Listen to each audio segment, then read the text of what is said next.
Bienvenue au segment Eros et compagnie, surnommé cette année le segment Format Collation, dans lequel on vous présente des jouets sexuels disponibles chez Eros et compagnie. Et après la description, Emna tentera d'associer un candidat ou une candidate d'OD au jouet de la semaine. Cette semaine, on vous présente pas un dildo pour faire changement. On vous présente plutôt la bougie eucalyptus et pamplemousse High on Love en collaboration avec Sexe Oral. Oui, je me demande depuis tantôt que je me demande si ça sent bonne. Vous connaissez sans doute le podcast Sexe Oral là, qui se passe de présentation avec les animatrices Joanie et Lisande qui ont créé une ligne de produits chez Eros et compagnie. Par contre, pour celles et ceux qui connaissent pas High on Love, c'est une entreprise canadienne de produits. Hein? Non, c'est pas tellement ASMR cette semaine. C'est une entreprise. Oh, mais ça sent bon. C'est une entreprise canadienne de produits sensuels et érotiques à base d'huile naturelle. Leurs produits. Oh, ça sent le idolème. Le yoga.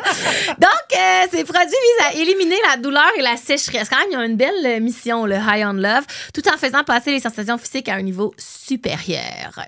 Alors, pour ce qui est de la bougie en tant que telle, on nous en dit augmenter la chaleur et créer l'ambiance pour un massage sensuel avec la luxueuse bougie de massage sensuel High on Love, sexe oral, mélangée avec des huiles hydratantes. Le parfum enivrant d'eucalyptus, c'est pour ça que ça sent le yoga, et de pamplemousse séduit vos sens. Tandis que la sensation d'huile chaude contre votre peau encourage la détente, l'amour de l'exploration et la romance. Rien de moins. Comme toute la gamme High on Love, cette bougie est fabriquée en petits lots avec des ingrédients naturels pour garantir une plus haute qualité. Et là, on nous donne des instructions pour utiliser la bougie. Allumez simplement la bougie de massage et attendez environ 10 minutes pour que l'huile se forme. Éteignez la flamme. Oui, idéalement. Très important. Et ensuite, versez l'huile non brûlante, là, une fois qu'elle n'est pas brûlante. C'est vraiment écrit non brûlante. Parce que ça veut dire qu'il y a des gens qui l'ont fait. Oui, sur la zone souhaitée et massez doucement le corps de votre partenaire. Voilà. Ouh. Mais ne vous fiez pas qu'à notre description. Fiez-vous au commentaire de Relpin qui nous dit en majuscule à part de ça, huile parfaite. Cette huile est bien formulée, pénètre bien sans trop laisser le résidu graisseux, une bonne odeur, pas désagréable ni trop prononcée. Alors, Emna, dis-moi, si la bougie eucalyptus et pamplemousse était un candidat ou une candidate d'OD, qui serait-elle? Moi, j'avais envie de l'attribuer à la fille éliminée cette semaine, à Catherine. Un beau petit cadeau de départ, parce que je lui souhaite plein de beaux moments de massage érotique avec Cédric dans la maison des... J'ai marqué la maison de l'amour, la maison des exclus, bien sûr. Tu deviendras une maison de l'amour. Je deviendrai une maison de l'amour, mais surtout parce que j'ai vraiment envie de voir Catherine jaser de sa fameuse citation « Mon vagin a vibré à sexe oral ». Je trouve que ça serait un beau partenariat entre les deux. En plus, la bougie est cute. Regardez, c'est rose. Vraiment belle. Oui. Ben merci Eros et compagnie de soutenir les ficelles. Vous pouvez utiliser le code promo ficelle15 tout collé sur leur site web pour profiter d'un joli rabais sur vos achats. Merci. Merci.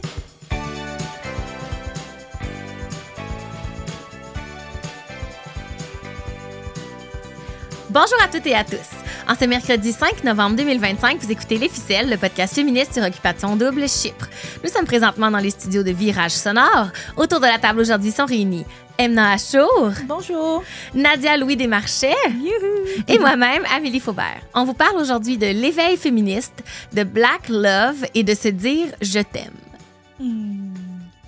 Bonjour tout le monde! Bienvenue au Ficelle, Nadia! Allô! Je suis tellement contente d'être là. C'est comme irréel. Ah, ben là, nous aussi, on est vraiment contente que tu sois avec nous. Et c'est déjà le 9e épisode de la saison. La pression commence à monter. J'ai envie de dire la mare des poignées aussi. Puis les épisodes du dimanche sont rendus chaotiques. On se dirige vers la finale. Mais avant qu'on passe à tes nombreux faits saillants, Emna, je vous présente notre invitée. Pour celles et ceux qui ne la connaissent pas, Nadia est une réalisatrice afro-féministe primée. Après avoir signé plusieurs courts-métrages de fiction et documentaires qui ont été récompensés dans des festivals ici et à l'international. Elle sortira en novembre son premier long-métrage documentaire, Recomposé. Nadia est également la créatrice de la série de fiction Les Météorites, qui lui a valu un prix Gémeaux pour son rayonnement international. Et là, comme je t'ai dit avant que l'enregistrement commence, j'ai laissé comme volontairement de côté une partie de sa bio. Toi, t'es pas au courant là, de ça, t'as pas vu la bio, Emna, parce que tu parlais dans ta bio de ton rapport à la télé-réalité puis à la culture pop, parce que j'avais comme vraiment envie que tu nous en parles en fait, au micro. Fait que est-ce que tu voudrais nous parler de ton rapport à OD et tout ça, s'il te plaît? Ben déjà, ça me fait full plaisir d'être là, comme j'ai déjà dit. Donc oui, moi, dans ma vie, je fais des films super sérieux, là. C'est très, très sérieux. Ils sont très engagés. Je mets souvent de l'avant vraiment mon intersectionnalité, donc comme femme noire, comme femme queer. Donc mes œuvres, c'est souvent comme très sensible. J'essaie de mettre en lumière un peu les contradictions qu'on a dans la société, les marginalités, tout ça. Mais moi, j'écoute OD depuis que je suis vraiment trop jeune. Genre vraiment trop jeune. Littéralement, je me faisais bully par mes frères et sœurs. Là. Non! De comme... Non, mais c'est drôle quand même. Genre, ils riaient de toi parce que ils riaient de moi. Genre, Nadia, t'es encore dans la chambre des parents en train d'écouter OD, genre en cachette. Puis j'étais comme, yo, laissez-moi tranquille. Vraiment, genre, je suis amoureuse d'OD depuis beaucoup trop longtemps. Puis en fait, c'est que j'aime tout ce que ça montre sur la société québécoise, un peu toute l'hypocrisie, un peu l'absurdité de notre société. Puis je trouve que la télé-réalité et la pop culture, c'est quelque chose qui viennent ensemble, en fait. T'es capable de voir les influences de l'un et de l'autre vraiment de façon obvious, mettons, dans OD. Fait que, ouais, je sais pas, genre, la télé-réalité, c'est quelque chose que j'aime vraiment beaucoup analyser. Je trouve que ça te permet de voir les relations de genre, de racisme, toutes les shit un peu fucked up qui se passent dans nos vies, on le voit avec un peu de distance dans la télé-réalité, puis ça te permet de plus l'analyser. Fait que j'aime vraiment ça. Est-ce que ta famille te niaise encore? Ah, 100%. Ah oui, encore? Mais comme le fait que je vienne à une émission pour parler d'OD, c'est comme, genre, c'est terminé pour moi.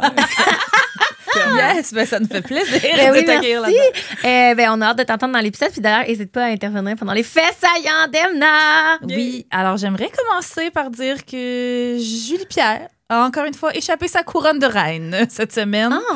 Après une semaine tough de on and off avec son boy Max, de discussions pas faciles et de pardon. Ben, elle a encore une fois agi en queen. Elle a callé out, entre autres, le slut-shaming d'Alexandra, qui reprochait, si vous vous souvenez, au couple Lauriane-Arnaud de pas être assez solide parce que, genre, Lauriane avait frenché Elijah puis qu'elle avait osé puis tout ça, ça a été un moment très apprécié par nos ficellos-ficellounes.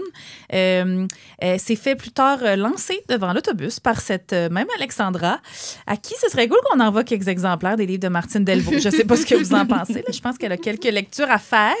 C'est bien défendu devant les autres filles. C'est ça qui a rendu l'épisode de dimanche très chaotique. Là, c'est qu'elle s'est défendue les autres filles en stoulant absolument tout le plan, mais c'était pas elle qui avait commencé la chicane. Certains disent que c'est Cindy, certains disent que c'est Alexandra. Bref, peut-être que l'avenir nous montrera encore plus d'extraits qui révélera la fautive. Mais oui, c'était vraiment une espèce de guerre Alexandra-JP, puis je trouve que JP s'en est très bien sorti. J'ai trouvé ça drôle aussi que, parlant d'Alexandra, qu'après le party, Alex, elle a dit aux filles qu'elle était vraiment déçue que les filles soient pas comme les garçons. Je pensais qu'on était toutes des amies. J'étais comme, girl, c'est toi le patient zéro de la bisbille et de la misogynie internalisée. On va en reparler dans ma chronique. On va en reparler dans ta chronique. Aussi, JP, plutôt cette semaine, elle a sorti cette délicieuse phrase que je voulais souligner. Elle était fâchée contre Maxime à l'époque là, parce qu'il lui avait pas dit qu'il avait embrassé Cindy avant le party. Bref, elle dit, je vous mentirai pas, j'ai un peu envie de lui manger la face. Mais elle est fâchée. Fait qu'elle dit, ma tête dit quelque chose, mais mon clitoris dit autre chose. Toujours excellent. C'était aussi la première élimination de couple de la saison. On l'avait dit, on l'avait collé. Oui, on l'avait collé. C'était temps de chop-chop. On a encore eu espoir que Sébastien se fasse enfin jusqu'à la dernière éliminé jusqu'à la dernière seconde. Mais non, personne n'a voulu se mouiller, pratiquement. Personne n'a voulu se mouiller dans cette élimination à... J'ai pas trouvé de meilleure expression que à ciel ouvert. Mais c'est ça. Pensez-vous que si l'élimination avait été anonyme ou comme en privé ou s'il avait fait une espèce de move comme ils font des fois, là, OK, puis personne parle, tout le monde s'en va dans le confessionnal, on se parle plus, on dit nan. Gardien du silence. Oui, genre, pensez-vous que les gens auraient plus osé mais faire honnêtement, un juste move? pour son look de son maquillage d'Halloween, j'étais genre, hey, ça va dans le... You need to go. You need to go, là. Qu'est-ce que c'est ça? Non, mais sérieusement, c'était quelque chose. Mais c'est vrai que si ça avait été en privé... Moi, je pense qu'en privé, il y aurait sûr. Vraiment plus osé. Ben, c'est parce que tu dis, dans le gras, peut-être qu'il y aurait quand même pu, après ça, calculer qui a voté pour qui, puis que les gens qui se sont mouillés auraient peut-être pu subir des conséquences, mais en même temps, tu peux toujours mentir. Ben oui, il y a juste Annie qui a mis... Oui, Annie et Damien qui les ont mis dans l'enveloppe. Ouais. D'ailleurs, ça, c'est ça. Annie et Damien, c'est les seuls. Ben, donc, Catherine et Cédric sont partis. Bon, tout le monde est bien triste parce que je pense qu'il y a beaucoup de monde qui croit en leur futur couple, peut-être. En tout cas, on leur souhaite. Moi, j'y croyais pour vrai. Plus que Moi aussi, d'autres. j'y crois, couples. vraiment. Vraiment. Ouais. Annie et Damien, donc, sont les seuls, si je me souviens bien, à avoir voté contre Sébastien et Béa, finalement. Discussion qui avait eu toute la semaine, que tout le monde dans la maison avait eu toute la semaine de ça serait-tu le moment d'éliminer Seb, Béa? Finalement, il y a juste Annie et Damien qui ont mis leur culotte. Et j'ai pas trippé sur la manière dont Béatrice a voulu faire sentir Annie mal de sa décision. J'ai trouvé ça un petit peu hypocrite, à vous dire. Ben, franchement, Béatrice, elle a comme pris Annie à part après, puis elle lui a dit qu'elle était surprise, qu'elle allait voter contre son couple parce que, tu sais, les quatre, on a dit qu'on se backait no matter what. Non, girl.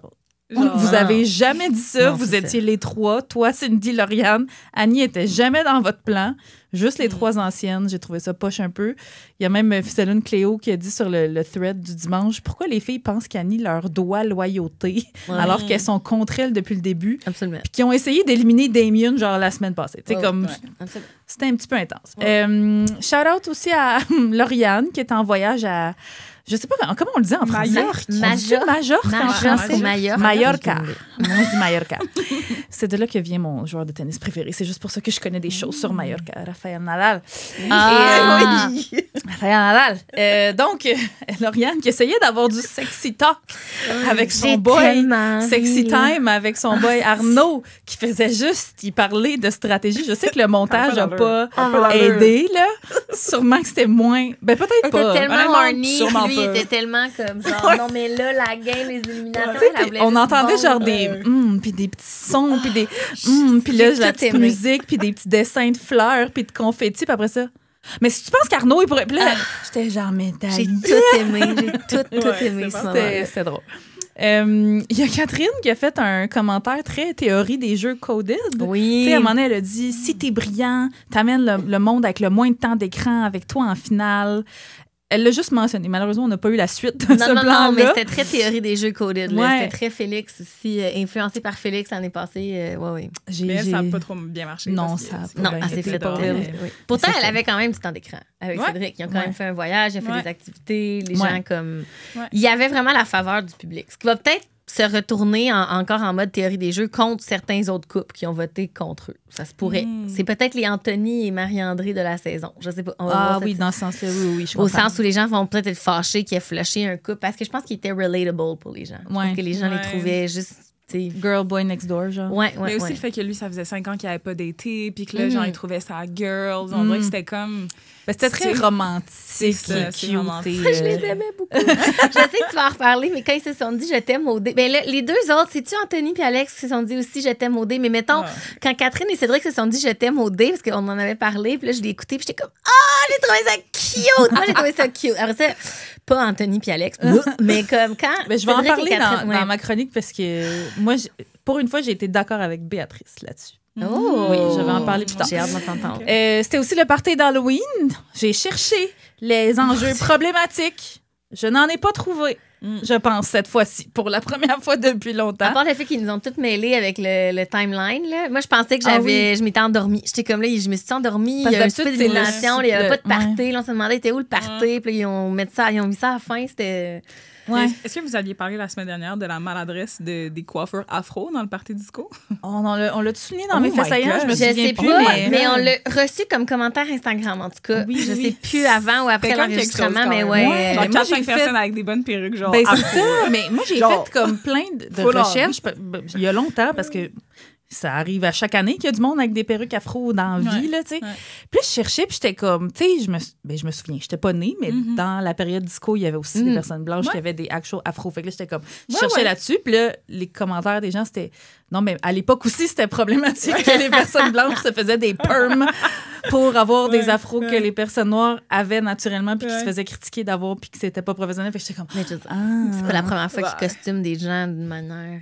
Non, c'est ça. On se rappelle les danseurs africains blancs à la finale d'OD Afrique du Sud. Là. Oui, c'est ça. Moi, j'ai pas été capable d'écouter cette saison-là. En tout cas, non. non. C'est une bonne saison. Mais donc, c'était le party d'Halloween, puis j'avais...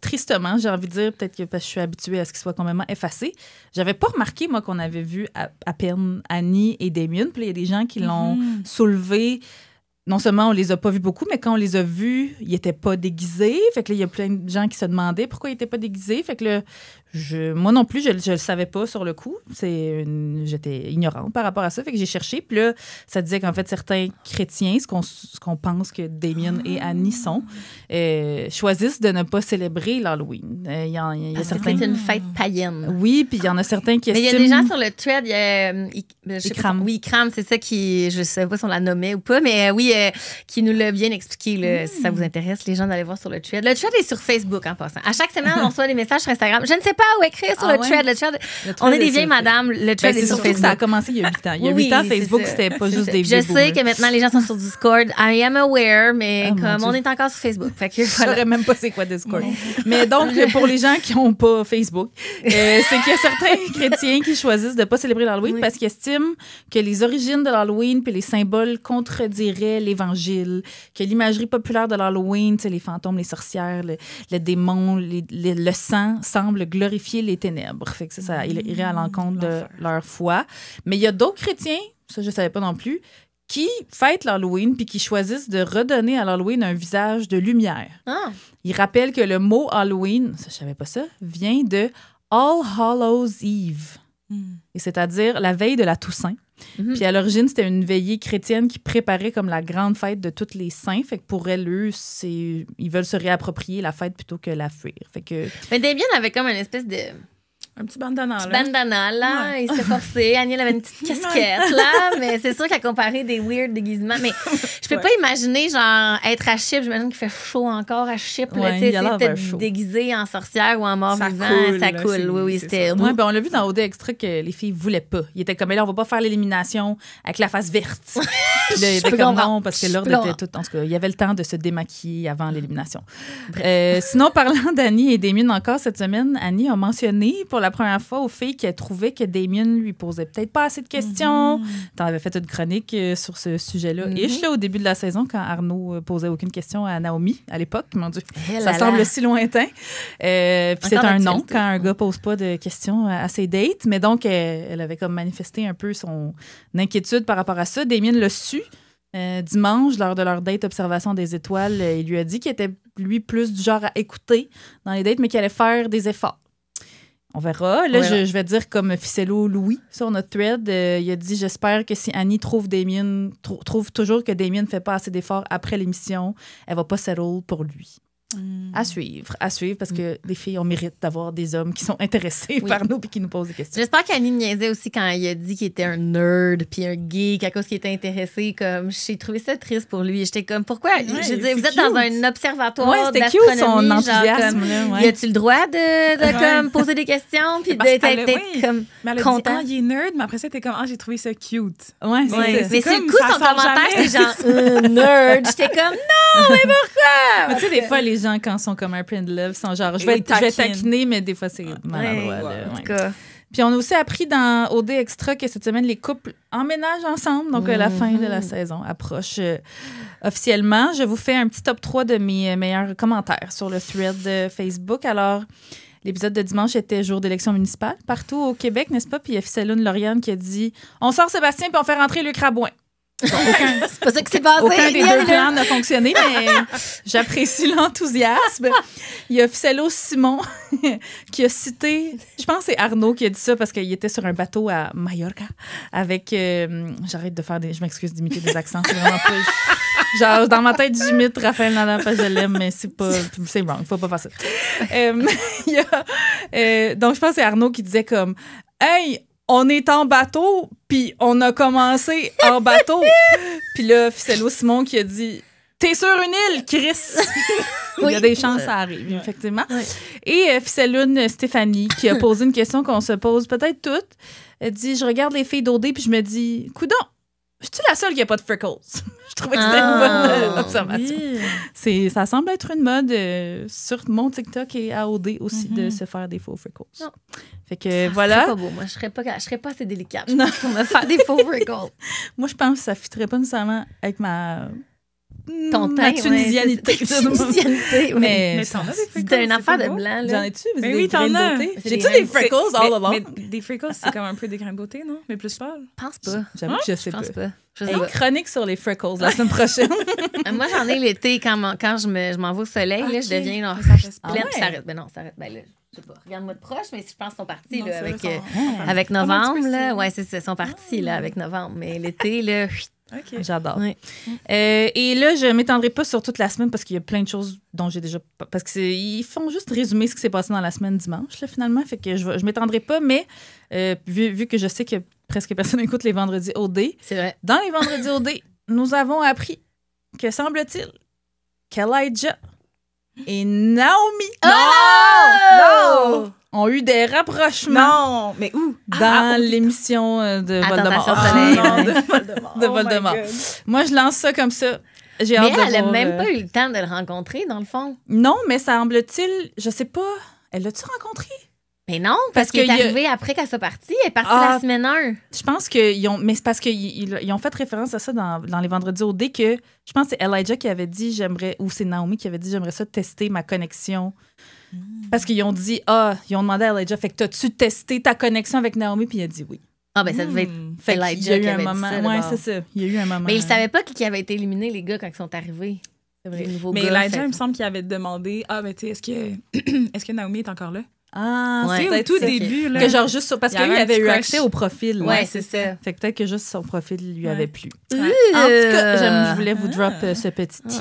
Voilà. Ah, bon c'était tea. très Très bon bon tea, merci. Ben merci. Fait que c'est toi qui pars ça cette semaine, Amie. Hey, écoutez, cette semaine-là, je vous amène dans une analyse un peu flyée, un peu revolée même. C'est vraiment un cas de trust the process. Puis suivez-moi, on va s'en aller quelque part. Ça a débuté tout ça avec une toute petite phrase innocente en apparence. Dans une des quotidiennes au début de la semaine dernière, on peut entendre Catherine justifier sa camaraderie jugée suspicieuse avec Anthony par les autres en utilisant un argument qui nous a tous et toutes fait rouler des yeux. Elle dit quelque chose du genre, ben là, moi, je suis one of the boys. C'est juste de la bromance, il n'y a rien là. Fait que... Fait qu'on a roulé des yeux donc jusque dans le fond de notre crâne, Emna puis moi, parce qu'on se disait, tabarouette, c'est comme une des premières choses qu'on déconstruit quand on commence à s'éduquer sur le féminisme. Tu sais, comment ça se fait que des candidates à OD sont même pas rendus, mettons, à comprendre que c'est wrong on so many levels de dire ça, de se proclamer one of the boys comme si on était une médaille dans le cou des coureurs de demi-marathon dans le métro de Montréal le matin du demi-marathon. Tu sais. Fait que dans un premier temps, je vais vous expliquer rapido presto, mettons, pourquoi l'expression one of the boys est à proscrire. Puis ensuite, j'aimerais ça, puis c'est là que ça s'en va un peu... c'est un peu champ gauche là aujourd'hui, mais j'aimerais ça qu'on analyse ensemble. Ben, c'est quoi les phases qu'on traverse quand on devient féministe? Puis, on va utiliser pour ce faire un concept, une théorie en travail social sur les stades de changement. Puis, on va regarder pourquoi Emna et moi, on en était arrivés par messages vocaux à la conclusion que les candidates à OD n'ont pas vraiment commencé leur cheminement vers une, et là, entendez mes guillemets, radicalisation féministe. Mais pour plusieurs personnes, c'est très radical être féministe. Donc, voilà. Fait que c'était notre hypothèse. C'est notre hypothèse, en fait, au début de la rédaction de ma chronique. Fait qu'on verra à la fin si ça se confirme ou pas. Alors, être one of the boys, pourquoi c'est pas un compliment, même si pour plusieurs femmes, de prime abord, ça semble l'être. La manière que Catherine exprime sa pensée dans l'extrait de la quotidienne, ben, elle affirme un peu sans le dire que, ben, tu sais, elle est vraiment cool. Elle s'intègre bien avec les doutes de sa maison mixte. Elle est pas comme les autres filles qui peuvent pas faire de la lutte avec un doute sans que ça devienne un geste sensuel. Mais pourtant, ça reste problématique de dire ça. Premièrement, ben, l'expression repose sur une espèce de hiérarchie entre les sexes qui devient comme acceptée, normalisée, puis même respectée, vu qu'une fille qui dit qu'elle est pas one of the boys, c'est souvent valorisé. Ça sous-entend en fait que le groupe de boys représente la norme, le standard à viser, puis qu'une femme gagne du capital symbolique ou juste, mettons, de la valeur en s'y associant.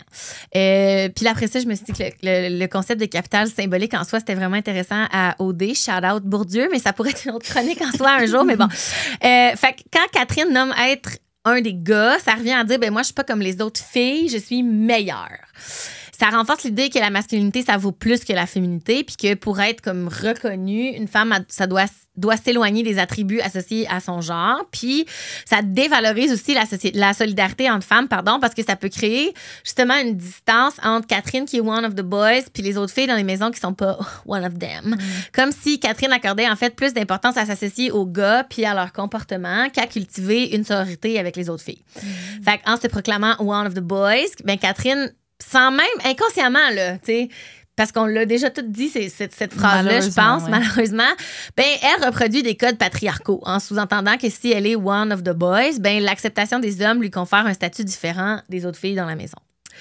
Fait que j'aurais vraiment pu faire un deep dive juste sur cette question-là. Sauf que ce qui nous intéresse ici, c'est que c'est ça. Ce que Emna puis moi, on se disait, peut-être à tort ou à travers, je sais pas. Nous, c'est l'expérience commune qu'on avait, que rayer de son vocabulaire l'expression one of the boys, c'est souvent, on présume que c'est souvent un premier apprentissage qu'on fait quand on commence à se renseigner sur le féminisme. Puis là, évidemment, tout ce que je viens de nommer sur le pourquoi, on peut ne pas être capable de le nommer nous-mêmes avec des mots sociologiques au début, quand on vient de découvrir le féminisme. Là, comme moi, en 2012, pendant la grève étudiante, quand je me suis ramassée dans une assemblée féministe en me demandant, ben voyons, qu'est-ce que je fais ici? J'ai pas besoin de ça. Moi, le féminisme, tu sais, il faut commencer quelque part. Puis, ben, c'est ça. C'est probablement pas avec le capital symbolique de Bourdieu qu'on commence. Ça, c'est certain. Fait que comment on peut, tu sais, se situer dans l'éveil féministe, le comprendre, puis essayer de voir où est-ce qu'elles en sont possiblement rendues les candidates à OD cette année? Ben, l'éveil féministe, ça peut être. En fait, mon hypothèse, là, c'est que l'éveil féministe peut être compris comme un processus de changement, autant personnel que social. Fait que toute l'idée de cette chronique-là, en plus de nos conversations avec Emna, m'est venue en étudiant pour un examen dans un cours à l'université. Pour ceux et celles qui le savent, ben, vous savez, je suis intervenante, mais là, je suis en train de officiellement faire mon bac en travail social pour avoir le vrai titre de travailleuse sociale un jour. Et je suis à un cours qui s'appelle cette session « Rapport de genre, vie privée et intervention sociale ». Fait que c'est un cours en féminisme. Puis, c'est un cours en féminisme dans lequel il y a quelques hommes qui monopolisent la parole tout le long. Fait que c'est fantastique. C'est du féminisme en action, bref. Puis, la professeure, elle a proposé une définition du féminisme en début de la session parce qu'elle voulait que tout le monde ait des bases communes parce que vraisemblablement, c'est un peu ce que tu disais, on n'est pas à la même place, tout le monde. T'sais, on a, mettons, cette sensibilité commune du fait qu'on s'est inscrit dans un programme en travail social. Certainement, je pense, de base, ça prend ça avant d'aller à l'université en travail social, mais on part pas tous de la même place. Puis, ben, elle a choisi la définition de Louise Toupin, qui est une docteure en sciences politiques qui a longtemps été prof à l'UQAM, justement, dans le département d'études féministes. Puis, la définition va comme suit. Elle dit, Madame Toupin, qu'il s'agit, le féminisme, d'une prise de conscience, d'abord individuelle, puis ensuite collective, suivie d'une révolte contre, ça te parle, pour les gens, le duo, elle a monté les sourcils, d'une révolte contre l'arrangement des rapports de sexe et la position subordonnée que les femmes occupent dans une société à un moment donné de son histoire. Il s'agit aussi d'une lutte pour changer ces rapports et cette situation. Fait que le terme prise de conscience, ça m'a ramené après, là, suivez-moi encore, on s'en va quelque part. Ça m'a ramené à un autre théorie, un autre concept en travail social qu'on nous apprend assez rapidement là, quand on fait de l'intervention individuelle. Puis comme, tu sais, full disclaimer, j'utilise pas ça tous les jours dans ma pratique d'intervenante, mais c'est quand même super intéressant, puis c'est la base un peu là, quand on nous apprend comment intervenir. C'est le modèle transthéorique du changement, tel que proposé par deux personnes, que je vais massacrer leur nom, Prochaska et Di Clemente. Bref, c'est un modèle qui date quand même des années 80, là, c'est pas nouveau, qui est initialement conçu pour comprendre, en fait, des dynamiques de modification des comportements. Fait qu'on parle, mettons, plus de, comment arrêter de fumer ou comment tendre vers la sobriété ou comment faire un changement concret dans ta vie. Puis le modèle va distinguer comme plusieurs stades qu'on traverse. Toute personne qui veut faire un changement va transitionner à travers ces stades-là qui sont la pré-contemplation, la contemplation, la préparation, l'action, le maintien et parfois la rechute. Fait que c'est des étapes qui permettent de penser le changement, tu sais, pas juste comme une espèce de... Souvent, il y a des gens qui vont dire, OK, du jour au lendemain. En tout cas, moi, quand j'étais beaucoup dans la culture des diètes, mettons, là, je me disais du jour au lendemain, OK, lundi, fini, j'arrête de manger des chips du jour au lendemain. Mais c'est pas vraiment comme ça. C'est pas un bon exemple, les amis. Mais ça devient durable. C'est ça. C'est pas comme ça que ça devient durable. Le changement, c'est pas un moment unique où comme tu te réveilles un matin puis t'as comme une illumination. C'est une évolution progressive qui est souvent pas linéaire. Tu sais, on peut revenir dans les étapes. Puis, ben, quand on y a réfléchi ensemble en fin de semaine, Emna, je trouvais trouvais que c'était une description qui correspondait quand même étonnamment bien au cheminement dans l'éveil féministe. Fait que dans la phase de pré-contemplation, la personne reconnaît pas qu'il y a un problème. Elle a juste pas l'intention de changer ou bien elle vit du déni ou être carrément comme juste inconsciente qu'il y a un problème. Fait que si on l'applique à l'éveil féministe, donc la personne va pas percevoir qu'il y a du sexisme ou que les inégalités de genre sont un problème, encore moins un problème systémique. T'sais, la personne va vivre dans le patriarcat sans nécessairement le voir, en considérant souvent des injustices que nous, on nomme comme étant des injustices, mais pour elle, c'est juste des réalités comme dites normales. Fait que non seulement le patriarcat est invisible, les inégalités sont normalisées puis perçues comme un peu immuables parce qu'on sait même pas qu'elles sont problématiques puis que ça pourrait changer. Fait que bon. Fait que ça, fait que c'est juste dans la phase de la contemplation qu'émerge, mettons, une première faille dans notre perception. C'est la phase des premières remises en question. C'est aussi la phase qui est beaucoup associée à l'inconfort, parce que c'est là où on se met à douter de ce qu'on sait ou de ce qu'on pense savoir. Fait que c'est le moment où on vit des expériences personnelles. Puis dans le cas du féminisme, on observe, mettons, des injustices qui vont susciter un malaise chez nous, un questionnement. On se dit qu'il y a quelque chose qui cloche, tu sais. Puis des fois, ça peut être drivé souvent par les commentaires d'une autre personne féministe qui est plus avancée dans son cheminement, qui va nous amener à réfléchir, qui va nous confronter. Moi, c'est ça qui m'était arrivé là, en 2012. Les gens, les militantes à l'UQAM en 2012, on s'entend qu'ils étaient pas mal plus level 117 là, de féminisme que moi. Fait que moi, c'est ça qui m'a vraiment amené à comme, me questionner. Puis, dans cette phase-là, la personne va commencer à reconnaître qu'il existe un problème sans nécessairement savoir comment réagir. Des fois, ça nous fait peur. Des fois, on manque un peu de connaissances par rapport au problème. Fait que c'est une période vraiment d'ambivalence, la période de pré-contemplation. On voit les gens qui naviguent, mettons, entre j'ai fait une prise de conscience, mais là, je suis pas sûre que ça me tente tant que ça de changer. Dans le fond, je suis peut-être bien là-dedans. Le statu quo me complaît peut-être. Oui, c'est ça. Fait qu'après, c'est la phase de la préparation. Puis ça, c'est vraiment un moment charnière dans le processus du changement parce que la personne va chercher à mieux comprendre, en fait, ce qu'elle vit. Fait que dans le cas de l'éveil féministe, là, c'est tout ça notre exemple, Martine Delvaux. J'ai encore écrit ça. Elle va se documenter, elle va s'abonner au compte Instagram de Martine Delvaux, elle va commencer à lire des autrices féministes, des essais, elle va écouter des balados, elle va s'engager dans des discussions, dans des postures d'apprentissage, puis commencer à déconstruire les idées sexistes et misogynes qu'elle avait comme intériorisées. Le féminisme rendu là, ce serait comme plus un concept abstrait. À la fin de la période de préparation, ça devient plus comme une grille de lecture, un nouvel angle pour analyser le monde, selon la théorie. Là, j'extrapole un peu, mais bon. La phase d'action, après, ça correspond vraiment au passé de la théorie à la pratique. Là. La personne va commencer à agir de façon comme alignée avec ses convictions. Elle va intégrer activement les valeurs féministes dans sa vie. Elle peut adopter des nouveaux comportements, réagir différemment aux propos sexistes, voire même les call-out ou call-in, selon ce qui est approprié. Elle va revendiquer davantage sa place ou modifier ses habitudes de consommation culturelle et sociale. Quand on dit souvent ici qu'on priorise de lire des livres écrits par des femmes racisées, blablabla, that's what I'm talking about. C'est une période de transformation active. C'est comme un peu la différence entre la préparation, c'est que la préparation, on est encore un peu passif, on contemple encore un peu, mais là, dans l'action, c'est souvent marqué par la confrontation. Des fois, le milieu dans lequel on est va vivre la résistance. En tout cas, je me reporte encore à 2012, mais ça a pris du temps, certaines personnes dans ma vie à comprendre mon féminisme. Puis on vit des contradictions internes aussi parce qu'on apprend encore, puis on n'est pas d'emblée des expertes, même si on est conscientisé puis qu'on se sent prête à vivre notre best life de fière féministe. Puis arrive la phase de maintien, où le féminisme devient un peu... là, c'est ça. J'ai écrit, c'est un peu quétaine, là. J'ai comme écrit, ça devient une boussole. Mais comme, c'est quand même un peu ça, tu sais. Parce que là, on a vraiment intégré, mettons, les valeurs féministes, autant dans nos relations que dans les choix qu'on fait, que dans notre manière d'interagir comme complètement avec le monde. On a compris à ce stade-ci que le féminisme, c'est pas juste une phase passagère. Là. It's not a phase, mom. Genre, I'm a raging feminist. Mais c'est plus comme un positionnement éthique qui va durer. Puis qui devient le tien aussi. Oui, c'est ça, qui devient le tien. Ça fait partie de ton identité. Puis ça exige aussi une vigilance constante pour rester bien en ligne. C'est pour ça la boussole, en tout cas. C'est ça mon... Non, c'est bien pensé. Ma petite métaphore qui est telle. Puis tu sais, je veux dire, je pense que pour nous, puis sûrement pour toi aussi, c'est clair que, là, je dis ça, puis il n'y a pas de... Pour Emna et sûrement pour Nadia aussi, c'est clair qu'on est rendu au maintien, tu sais, puis on continue d'apprendre, tu sais. Même, je me permets de le nommer, même récemment, on a eu des commentaires, Emna puis effectivement, comme quoi on avait parlé du fait que Damien, c'était un preacher de TikTok, d'une façon qui a heurté certains auditeurs-auditeuristes qui pratiquent le christianisme. Hein, c'est comme ça qu'on dit? Qui sont chrétiennes.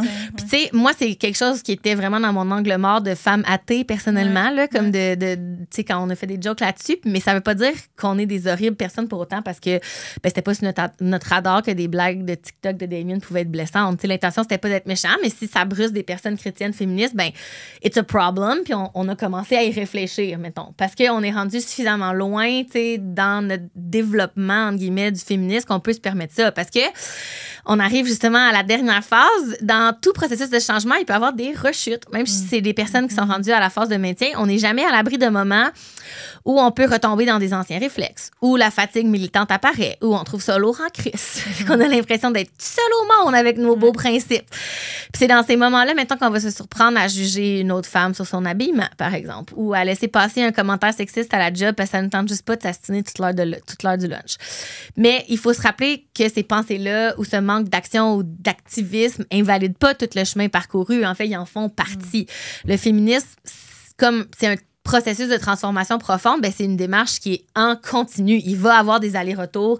Ça demande beaucoup d'introspection puis d'apprentissage parce qu'on va continuer d'avoir des biais. Tu l'as nommé souvent, on l'a nommé souvent. On va continuer de se confronter ou de se faire confronter sur nos 10 biais. Puis ça fait pas de nous des mauvaises personnes, surtout pas quand on est capable de rebondir, tu sais, puis d'être ouverte au changement. Puis à s'améliorer. Puis à s'améliorer, évoluer, c'est ça. mais oui. Fait que j'ai trouvé ça intéressant de penser l'éveil féministe un peu à travers cette lunette-là de la théorie du changement parce que ça permet de reconnaître que, tu sais, comme Mme Toupin le disait, oui, c'est une prise de conscience individuelle et collective. Oui, aussi, c'est une révolte, une lutte pour changer des choses, mais ça reste que c'est un chemin graduel vers l'émancipation, tu sais, qui commence aussi par la prise de conscience, mais qui se poursuit par la réflexion puis l'action. Puis comme on a souvent dit ici que l'empathie, c'est un muscle qu'on doit entraîner, ben le féministe, lui aussi, s'entraîne et s'entretient par la pratique puis la solidarité. Fait que c'est comme un processus qu'on est toujours en train de construire puis de déconstruire, qui s'amorce à différents moments chez chaque personne, chez chaque femme, chez chaque personne non-binaire. Dare I say, chez les hommes qui écoutent les ficelles, parce que clairement, si vous êtes un homme qui écoutez les ficelles, vous êtes en train de traverser ces phases-là, vous aussi. Fait que je voudrais juste ajouter avant de conclure puis qu'on regarde ensemble, tu sais, où est-ce qu'on pense, selon les comportements des différentes personnes à Ouda en ce moment, où est-ce qu'elles en sont rendues, qu'il y a quand même des critiques à la théorie du modèle de changement. Entre autres, que c'est peut-être présenté de manière trop linéaire. Alors que dans la vie, un processus de changement, ça peut plus être comme all over the place et chaotique. Certaines personnes trouvent aussi que ça simplifie un peu trop le parcours vécu par une personne qui effectue un changement dans sa vie. Il y a aussi une critique féministe du modèle parce que les étapes ne tiennent pas compte du fait qu'il y a parfois des obstacles au changement qui sont dus, par exemple, au rapport de pouvoir. Mettons, on ne pourrait pas blâmer une femme victime de violence conjugale d'être prise dans la phase de pré-contemplation quand on sait que c'est pas vraiment juste sa volonté individuelle de changer qui est à l'œuvre ici, là. Fait que c'est un modèle qui n'est pas nécessairement adapté à la réalité des personnes vulnérables parce qu'on fait quand même porter la responsabilité du changement sur le dos de la personne sans donner d'outils concrets pour que le changement s'effectue, mais ça reste quand même une théorie très populaire pour aider les gens justement à cheminer vers un changement. Moi-même, je l'ai toujours un peu dans la tête, là, comme je réfléchis beaucoup à ma consommation d'alcool dans la dernière année. Fait que comme c'est quand même worth it de regarder là, si c'est quelque chose qui vous habite, là, un peu les phases du changement. Mais bon. Fait que cette parenthèse étant fermée, si on passe aux candidats d'O-Day, vous pensez qu'ils et elles en sont rendus où dans leur réveil féministe? Dans quelle phase je te vois maintenant? Mais ben, il y a des gens que c'est plus clair que d'autres. Ouais. Là, tu sais, genre, juste de ce qu'on sait, là, on les connaît pas personnellement, bien sûr, puis on se permet pas un jugement sur leur vie personnelle, mais de ce qu'on voit à OD, Alexandra est dans la pré-contemplation, je pense.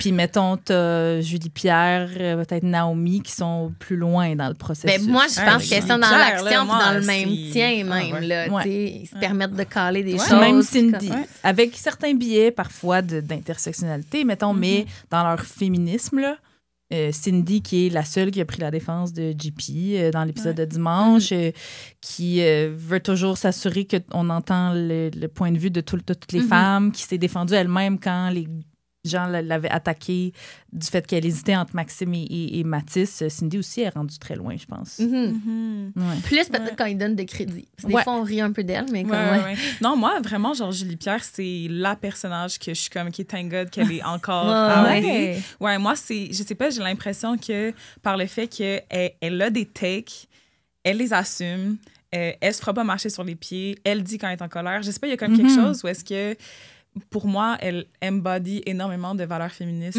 Puis, tu sais, le fait qu'elle comme elle va call out des filles qui disent des trucs pas legit. Genre, tu sais, elle a pas nécessairement peur, même, elle est pas nécessairement fragile dans sa féminité non plus. Non, puis elle est pas ça. fragile dans son... Elle est ouverte à ce qu'on la critique. Ouais, comment les gars vont l'apercevoir. Donc, pour moi, c'est... Elle a déconstruit beaucoup de choses. Ouais. C'est quoi la phase avant l'action? La recherche? Avant l'action, attends, là, je remonte même dans moi-même, je remonte dans ma chronique. Il y avait pré-contemplation, Puis... Préparation. Moi, je pense que Julie, elle s'est bien préparée. Julie Pierre, elle s'est bien préparée. Tu sais, dans la... Ben c'est ça, dans la déconstruction de toutes ces phases-là, comme tu dis, moi aussi, c'est vrai que on oublie que c'est une partie du féminisme, mais de ne pas center men, ou en tout cas de se center autour du male gaze. C'est comme... Tellement. C'est beaucoup ça que Julie Pierre fait, là, comment qu'elle call out Arnaud, parce que ça, en crise qu'Arnaud la trouve pas sexy, désirable et pure, là, tu sais. Ça, c'est un gros aspect du féminisme qui est difficile, même pour les féministes surtout avancés. À OD, je pense. Surtout à OD, parce que tout ce que OD vend, c'est un peu ça, là. Il n'y a pas vraiment d'équivalent. Tu sais, les gars se questionnent pas vraiment à savoir s'ils agissent selon comme le female gaze. Là. It's not a thing. Là. Fait comme, tu sais... Béatrice est où, selon vous? C'est dur à dire. Mais elle est arrivée comme un peu en sexo, là. Ouais, c'est ça. Ou elle étudie en sexo. Elle étudie en sexo. Elle est comme arrivée comme full on. Moi, je trouvais, j'étais comme, elle va être... Tu sais, elle est arrivée vraiment comme en mode nanana, mais comme... peut-être en phase rechute. Elle a peut-être tout fait honnêtement. Mais oui, parce qu'on l'a vu être vraiment... comme quand même réveillée sur des affaires, je trouvais, au début de la saison, mais depuis que Sébastien est dans sa vie, elle a régressé. Peut-être qu'il y a une différence à faire entre, genre, ta phase dans ton parcours par rapport au féminisme, mais aussi comment tu es dans ton dating. Ouais, puis ça, c'est quand même une des étapes vraiment importantes, je pense, dans ton éveil féministe, d'être comme, OK, oui, il y a genre mes convictions, la prise de parole publique, tout ça, puis comment je vais, comme, peut-être call out du monde dans mon entourage, mais dans mon dating, genre, c'est comment que le male gaze, il est intériorisé à l'intérieur de moi. C'est comment que, genre, les hommes, ils sont au cœur de ma vie. C'est comment que moi-même, je me donne de la valeur. C'est comment... Tu sais, puis je pense qu'énormément des filles à OD struggle vraiment avec ça, tu sais, parce que, ben, t'es dans un contexte où est-ce qu'il faut que tu sois, genre, à la quintessence de ton sexiness, tu sais, fait qu'à un moment donné, tu deviens un peu comme coincé là-dedans, tu sais, puis, mettons, juste Julie Pierre, moi, une des raisons pourquoi, genre, vraiment, dès les premiers épisodes, oui, elle est ultra loud, puis vraiment intense, mais qui, shout-out à elle, qui apportait une robe qui est piaudée. Puis moi, c'est genre, encore à ce jour, je comprends pas comment ça se fait que les filles sont capables de porter des vêtements pastels, genre, sous cette chaleur et de ne pas, genre, suer. Mais genre, puis elle a dit, genre, directement, je pense à Mathis, est-ce que j'ai de la sueur, genre, dans le cul, genre? J'ai une trace sur les fesses. Ouais, j'ai une trace. Je sais pas comment, mais tu sais, pour moi, ça, c'est genre, OK, genre, tes convictions sont quand même vraiment anchored dans comme, comment tu vas te présenter aux hommes, puis que t'es pas nécessairement comme silencieuse. Mais c'est bien ou genre dit. de good girl. Puis ça me fait penser, même hors OD, mettons dans... Ben, pas hors OD, mais je veux dire avec des... ben non, ça peut considérer OD aussi des femmes plus avancées. Là. Tu sais, moi, un de mes amis m'a déjà dit... Emna, t'as fini la cassette de Mario Bros, mais il y en a qui sont rendus juste au niveau, à level, au tableau 1. Mais mettons quelqu'un qui serait presque rendu à la fin de la cassette ou qui a fini la cassette peut quand même être dans une relation amoureuse super toxique avec des comportements full problématiques, misogynes, tout ça, puis de pas être capable de s'en sortir pour mille autres facteurs, mais dans la vie de tous les jours, manifester constamment puis être full... le chapeau me fait, je vais le mettre, mais ouais, ça arrive à plus de féministes qu'on pense. Oui, absolument. Même que moi, ma psy m'avait dit que ça arrive, on est plus encline à ce que ça nous arrive parce qu'on est plus empathique et nuancé et on excuse plus de comportements à cause de ça. Ah, tu penses? Ouais. Autant comme on penserait qu'on serait full plus critique puis qu'on serait capable... Ben, je pense qu'il y a plein de choses qui peuvent coexister, là, mais parce que moi, elle m'avait demandé, ma psy, qu'est-ce que ça te fait de savoir que tu as vécu, mettons, des choses vraiment pas nice en étant full féministe. Ouais. Puis j'étais comme, mais ça me décolle. C'est comme, j'en reviens pas. Je pensais d'avoir travaillé tellement fort que j'étais à l'abri de ça, mais puis elle m'avait dit, mais tu peux aussi être plus encline à avoir laissé passer des affaires à cause de ça, tu sais. Mais aussi, tu sais, quand tu es ouvertement féministe, puis c'est quelque chose qui est dans ton discours, puis c'est quelque chose que tu portes, ben c'est quelque chose que les gens voient facilement aussi. Donc, c'est peut-être plus facile de se mettre au niveau de ton discours. Par exemple, pour des hommes qui cherchent à avoir du contrôle, ben à ce moment-là, c'est plus simple pour eux, peut-être dans les débuts d'une relation, de te faire comme sentir qu'ils ont tous les codes, puis qu'eux sont non-mêmes féministes aussi, puis ça a vraiment... my ex? I Non, mais c'est parce que, oui, on en avait parlé avec le performative male, que toi, tu disais, c'est sûr que moi, je baisserais la garde devant un performative male qui serait comme... Il sait quoi te dire. Ouais. Puis ensuite de ça, dans l'intimité, je pense que oui, on est féministe, mais on cherche tout à avoir un safe haven, là, un petit refuge dans lequel on peut être safe, mais... Puis on veut encore croire que ça se peut. Fait qu'on laisse des chances à des gens qu'on devrait pas. As we should. Puis les filles dans OD aussi, je pense que aussi ils sont tellement collés le nez là-dessus dans OD que comme nous, on a accès... on voit les comportements comme avec une loupe un peu, puis de l'extérieur, mais avec une loupe. Nous, on a vraiment ce recul-là pour faire comme, voyons, Béatrice, là, shake it off, là, comme, voyons, qu'est-ce que tu fais? Mais elle, je pense pas qu'elle a comme le recul nécessaire. Puis ça va très vite aussi, au dé. Même Naomi, elle a dit que c'est en regardant les épisodes qu'elle a compris plein d'affaires. C'est même avec toutes ces notions. Puis... c'était full intéressant. J'ai full aimé. Mais là, on poursuivra avec ta chronique à toi. Moi, je trouve ça vraiment intéressant qu'est-ce que tu nommais, puis tous les comportements féminins. Ça... Moi, j'ai comme 2-3 hot takes, là, mettons. On t'écoute. Mais justement, qu'est-ce que ça prend pour une femme pour être capable de tomber en amour?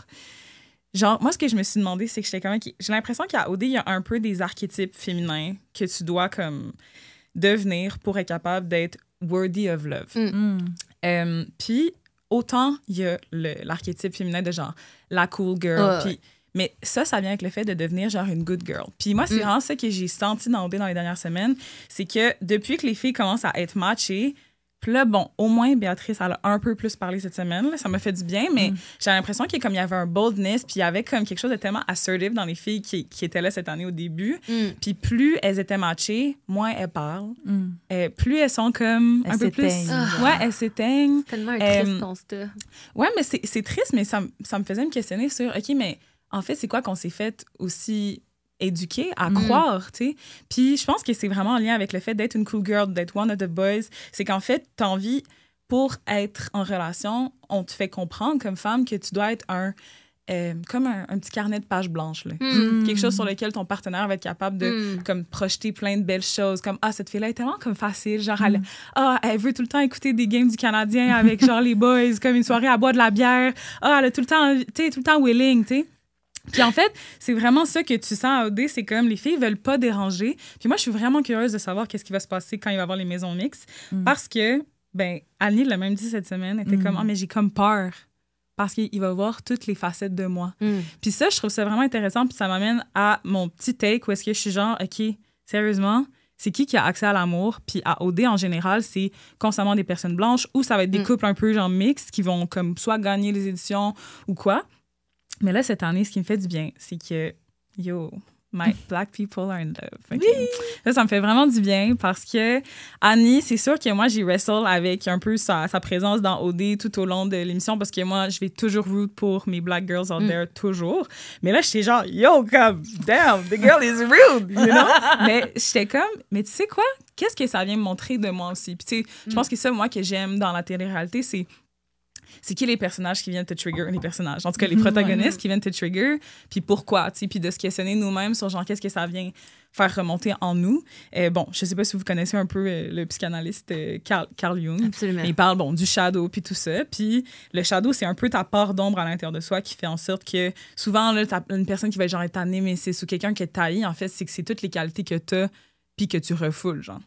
Puis moi, ce que je trouvais intéressant, c'est que j'avais l'impression que souvent à OD, quand les gens tombent en amour, ils sont tout le temps en train de montrer juste une petite facette de eux parce que, OK, je peux pas montrer l'entièreté, sinon je serais pas genre lovable, tu sais. Puis ils n'ont jamais l'opportunité d'aller plus deep, ils n'ont jamais même dans les voyages, que c'est les moments les plus charnières pour la création des relations, sont comme sur des yachts, genre... tu sais, c'est des activités vraiment shallow. Mais bref, tout ça pour dire que... Ils peuvent pas parler, en plus, là. Tu sais, si t'es en train de faire du jet ski, genre, à Barcelone... Maman, parle ça avec mon père! Oui! Fait que tu sais, t'as jamais vraiment la possibilité d'aller deeper.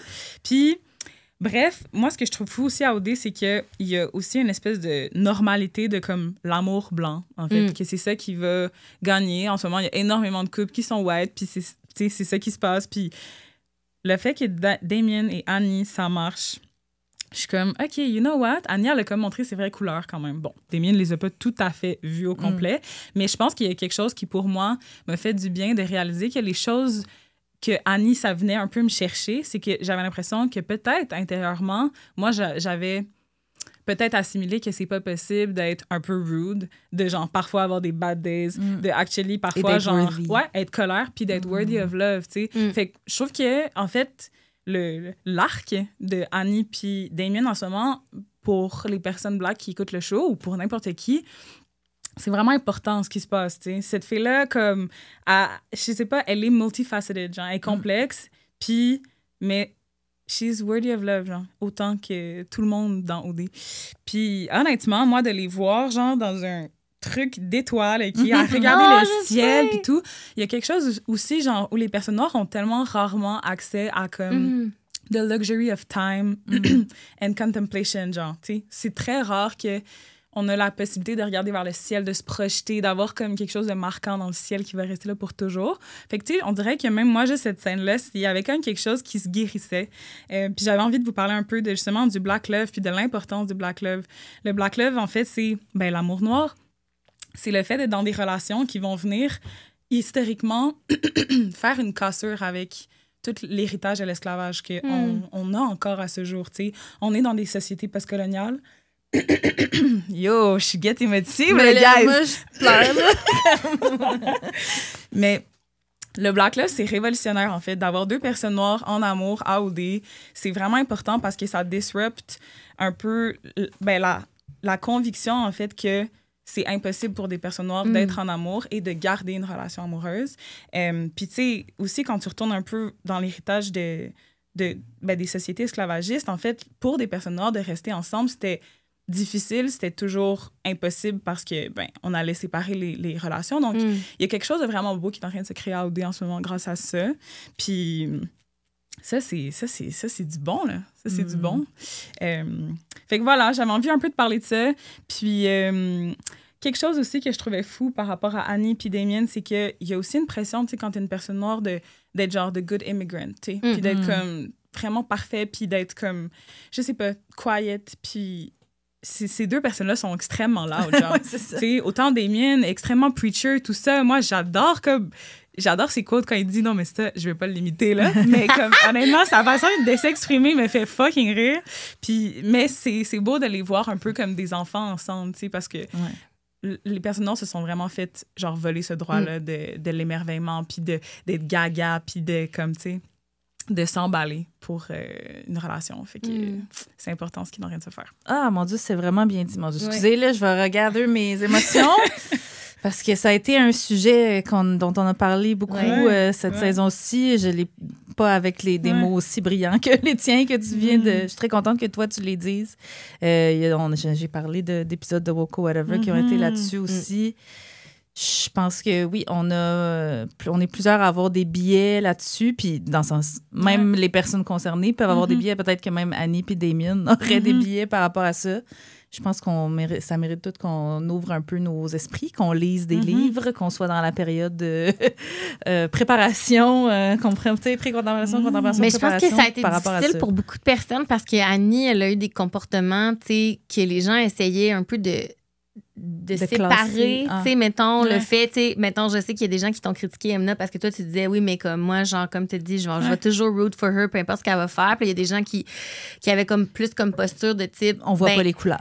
Mais pas tant qu'on voit pas les couleurs, mais plus... Ça sonne un peu. Non, mais c'est pas ça que j'allais dire, c'est que leur posture, c'était plus genre... Je dis pas que c'était ma posture, mais je dis que... c'est une personne de couleur c'est qui ça, a de cette façon-là. Si comme quelqu'un qui est rude à ce point-là dans la vie, comme, peu importe la couleur, ça reste un geste qui était, mettons, comme... irrespectueux. Fait que, tu sais, comment on navigue, comme je pense que les gens t'ont reproché de pas avoir assez de nuances, mais tu sais, peut-on avoir suffisamment de nuances pour plaire à tout le monde? Non, impossible. On n'aura jamais assez de nuances. Puis aussi, comme femme, genre, honnêtement, je trouve que c'est radical, genre, être rude, genre, c'est radical de, comme, parfois être comme, yo, tu sais quoi, tu m'as fait chier de le dire, genre, de déranger, genre, l'espèce de statu quo, de, comme, OK, d'être dans le care, puis tout, tu sais, comme, honnêtement, c'est une pression qu'on a comme femme d'être constamment dans le care, d'être constamment dans le soin, dans, genre, le fait de parler doucement, de, genre, vraiment inclure tout le monde, puis sais, la télé-réalité, ça fait du bien pour ça. Moi, les personnages féminins que j'aime le plus dans la télé-réalité, c'est du monde qui pète des coches, c'est du monde qui, tu sais, il y a quand même quelque chose de libérateur aussi comme femme quand t'écoutes une télé-réalité puis que les gens pètent des coches, là, t'es genre, c'est comme tu le vis par procuration. Puis c'est une belle leçon d'être comme, ben, tu sais quoi? Even this girl, like, she gets love.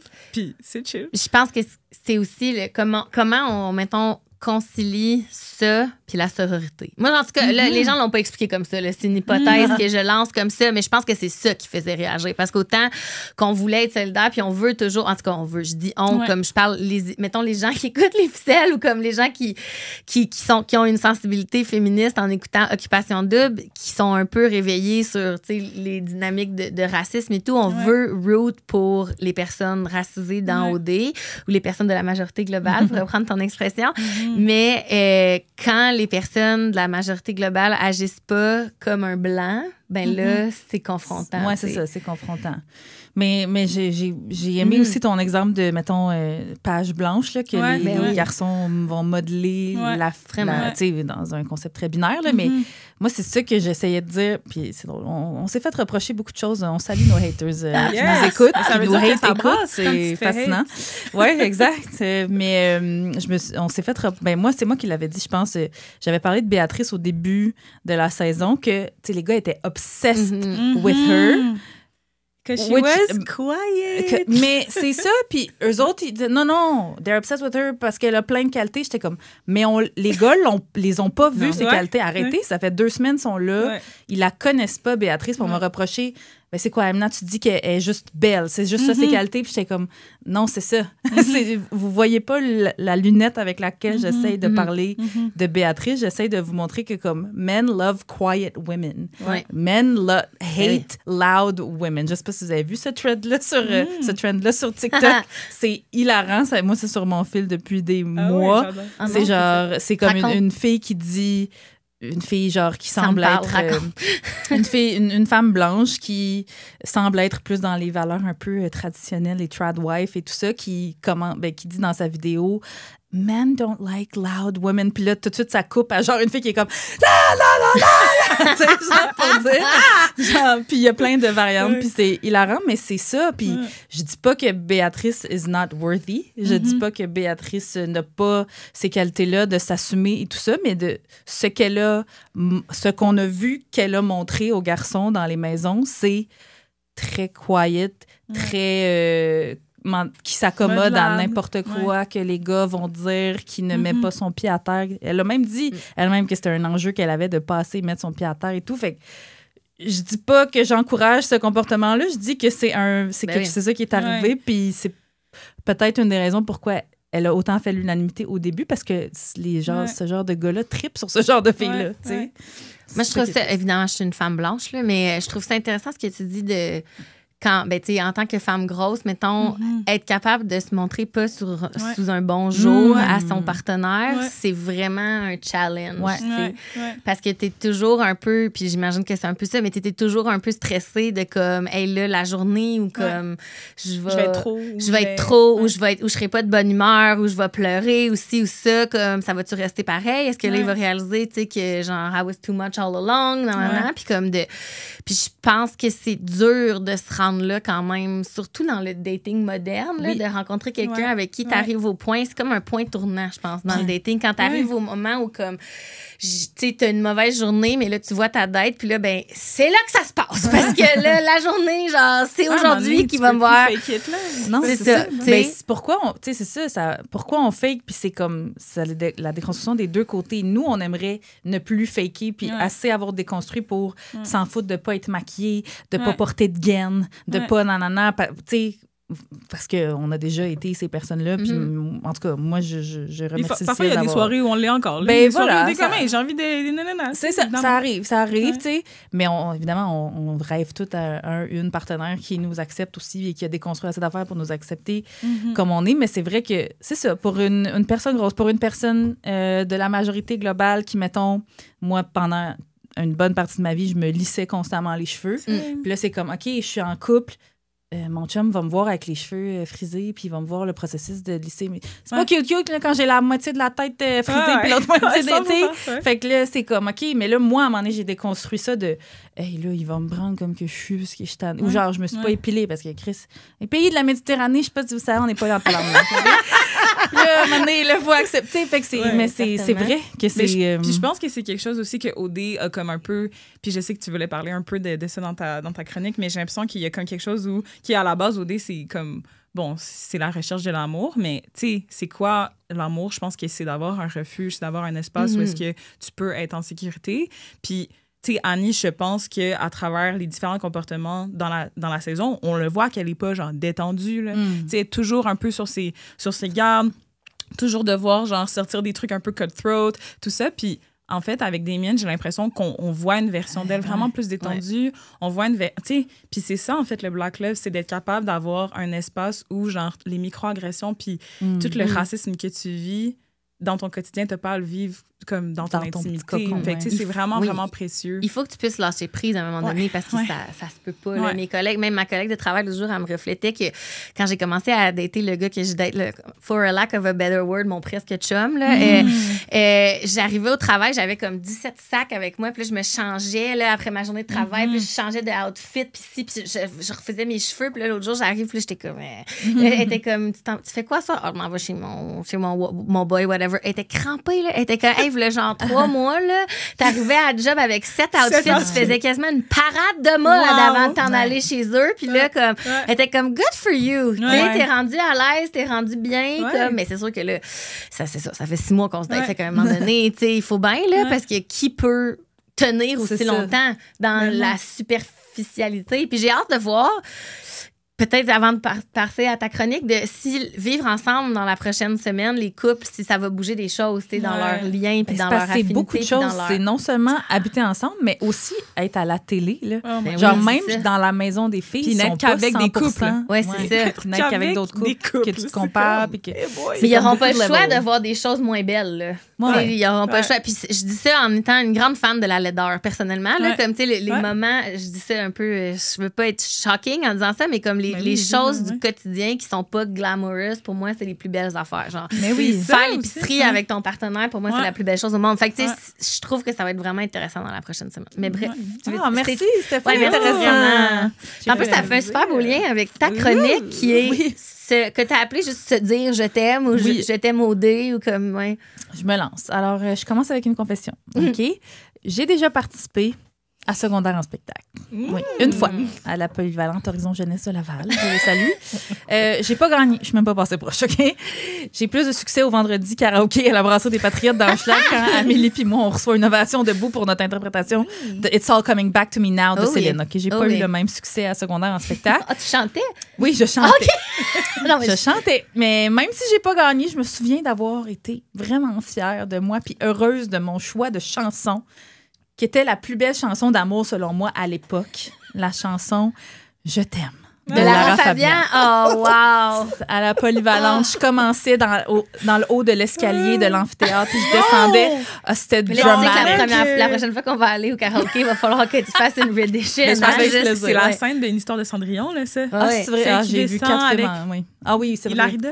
Ah, ouais. Ah oui, a Cinderella Story, oui, avec Chad Michael Murray. Je l'ai sûrement vu, mais j'ai vraiment pas une bonne mémoire pour les films. Je m'excuse. Sauf pour les tiens, Nadia, bien sûr. Fait que bref, donc, je me suis rappelée de ce moment-là. Cette semaine, j'ai eu la toune dans la tête toute la semaine parce que ces 3 mots si importants ont été prononcés souvent dans les maisons d'OD dans les derniers jours. Il y a Cédric qui a dit « Je t'aime OD » à Alexandra avant qu'il soit... pas Alexandra, mon Dieu. À Catherine avant qu'il soit éliminé. Je t'aime OD qu'on devine veut dire genre... Je t'apprécie beaucoup selon ce que je vois ici dans l'aventure, mais attendons de voir comment ça se passe après quelques parties au Shaker de Sherbrooke pour voir si ça va marcher pour vrai. On se laisse une petite giant post-Shaker Sherbrooke. Alexandra le dit à Anthony, elle aussi, cette semaine. Je t'aime OD. Et là, dimanche, pendant son voyage à Mallorca, que je dis d'une façon très normale, pendant son voyage avec Lauriane, Arnaud a dit « Je t'assure de dire qu'on est en couple puis que je l'aime tout court. Même pas « je t'aime OD ». Mais là, il dit « je pense qu'on veut être prudent dans les choses qu'on pense puis qu'on ressent parce que c'est dur de départager la réalité d'OD. Est-ce que c'est vrai ce que je ressens? Est-ce que c'est parce que c'est une bulle? Oh, c'était très poussé comme réflexion.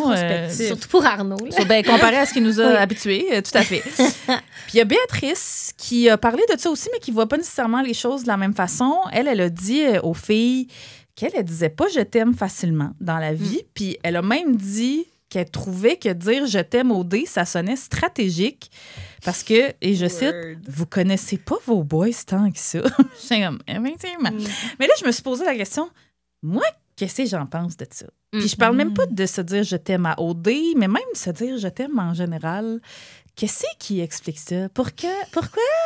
Comment? Pourquoi? Pourquoi on dit ça? Je m'étais jamais posé la question, puis là, c'était comme une porte s'est ouverte dans mon esprit.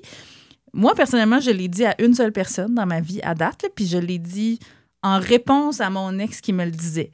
Comme je le sentais-tu vraiment à ce moment-là? Honnêtement, je m'en rappelle pas. Je m'en rappelle pas parce que je sais même pas qu'est-ce que je suis supposée me rappeler. Honnêtement, tu sais, qu'est-ce qui nous amène à dire « je t'aime » au moment où on le dit?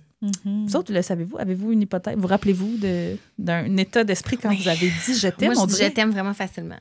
Ouais. Comparativement à Béatrice. Parce que genre, tu sens que ça monte? La vie est trop courte, comme. Mais pas tant que ça monte, mais même à mes amis ou même comme quand je suis en relation, que moi, je le dis beaucoup. Mais je le dis beaucoup à mes amis, mais à un partenaire, là, mettons. Ouais. Ben moi, mettons, récemment, OK, je suis genre, j'avais pas trop m'étaler, mais je suis full en amour, OK? Oh! Puis, en fait, quand la personne, elle me dit « je t'aime », j'ai demandé « ça veut dire quoi pour toi? » C'est ça.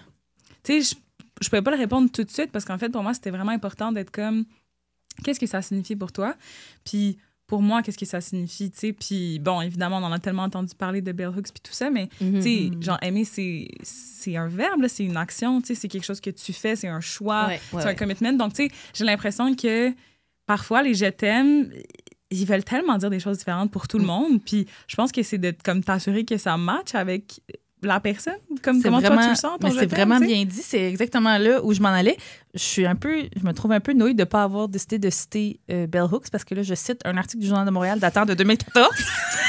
Oui, mais là, l'as-tu déjà lu All About Love? Pas encore, OK, mais c'est comme, c'est quelque chose, là. C'est un manifeste, là. Oui, c'est genre. Ça m'a pris 4 ans, là. Mais moi aussi, à peu près. Puis à chaque fois que j'ai une nouvelle relation, puis là, je suis due je regarde, je fais le signe de la mort parce que là, c'est ça, je vous dis, là, j'en parle un peu parce qu'il écoute pas les ficelles, mon boy, fait que c'est parfait. Bon, c'est bon, ça. Mais là, je suis due. Parce qu'habituellement, quand je commence une nouvelle relation, je relis. Ah oui, absolument. Je retourne dans Bell Hooks. Je m'en vais lire ça ce soir. Mais à chaque fois que je le relis à différents moments de ma vie, je sais pas toi, mais ça hit différemment. Il y a des passages qui m'ont été passés 12 pieds par-dessus la tête que là, je lis des choses, puis là, j'en frissonne même. Là. À chaque relation significative que j'ai eue dans ma vie, je l'ai relue, puis il y a des trucs différents que j'ai appris qui sont restés avec moi. Vous me direz si vous pouvez compléter cette fabuleuse source qui est le Journal de Montréal en 2014.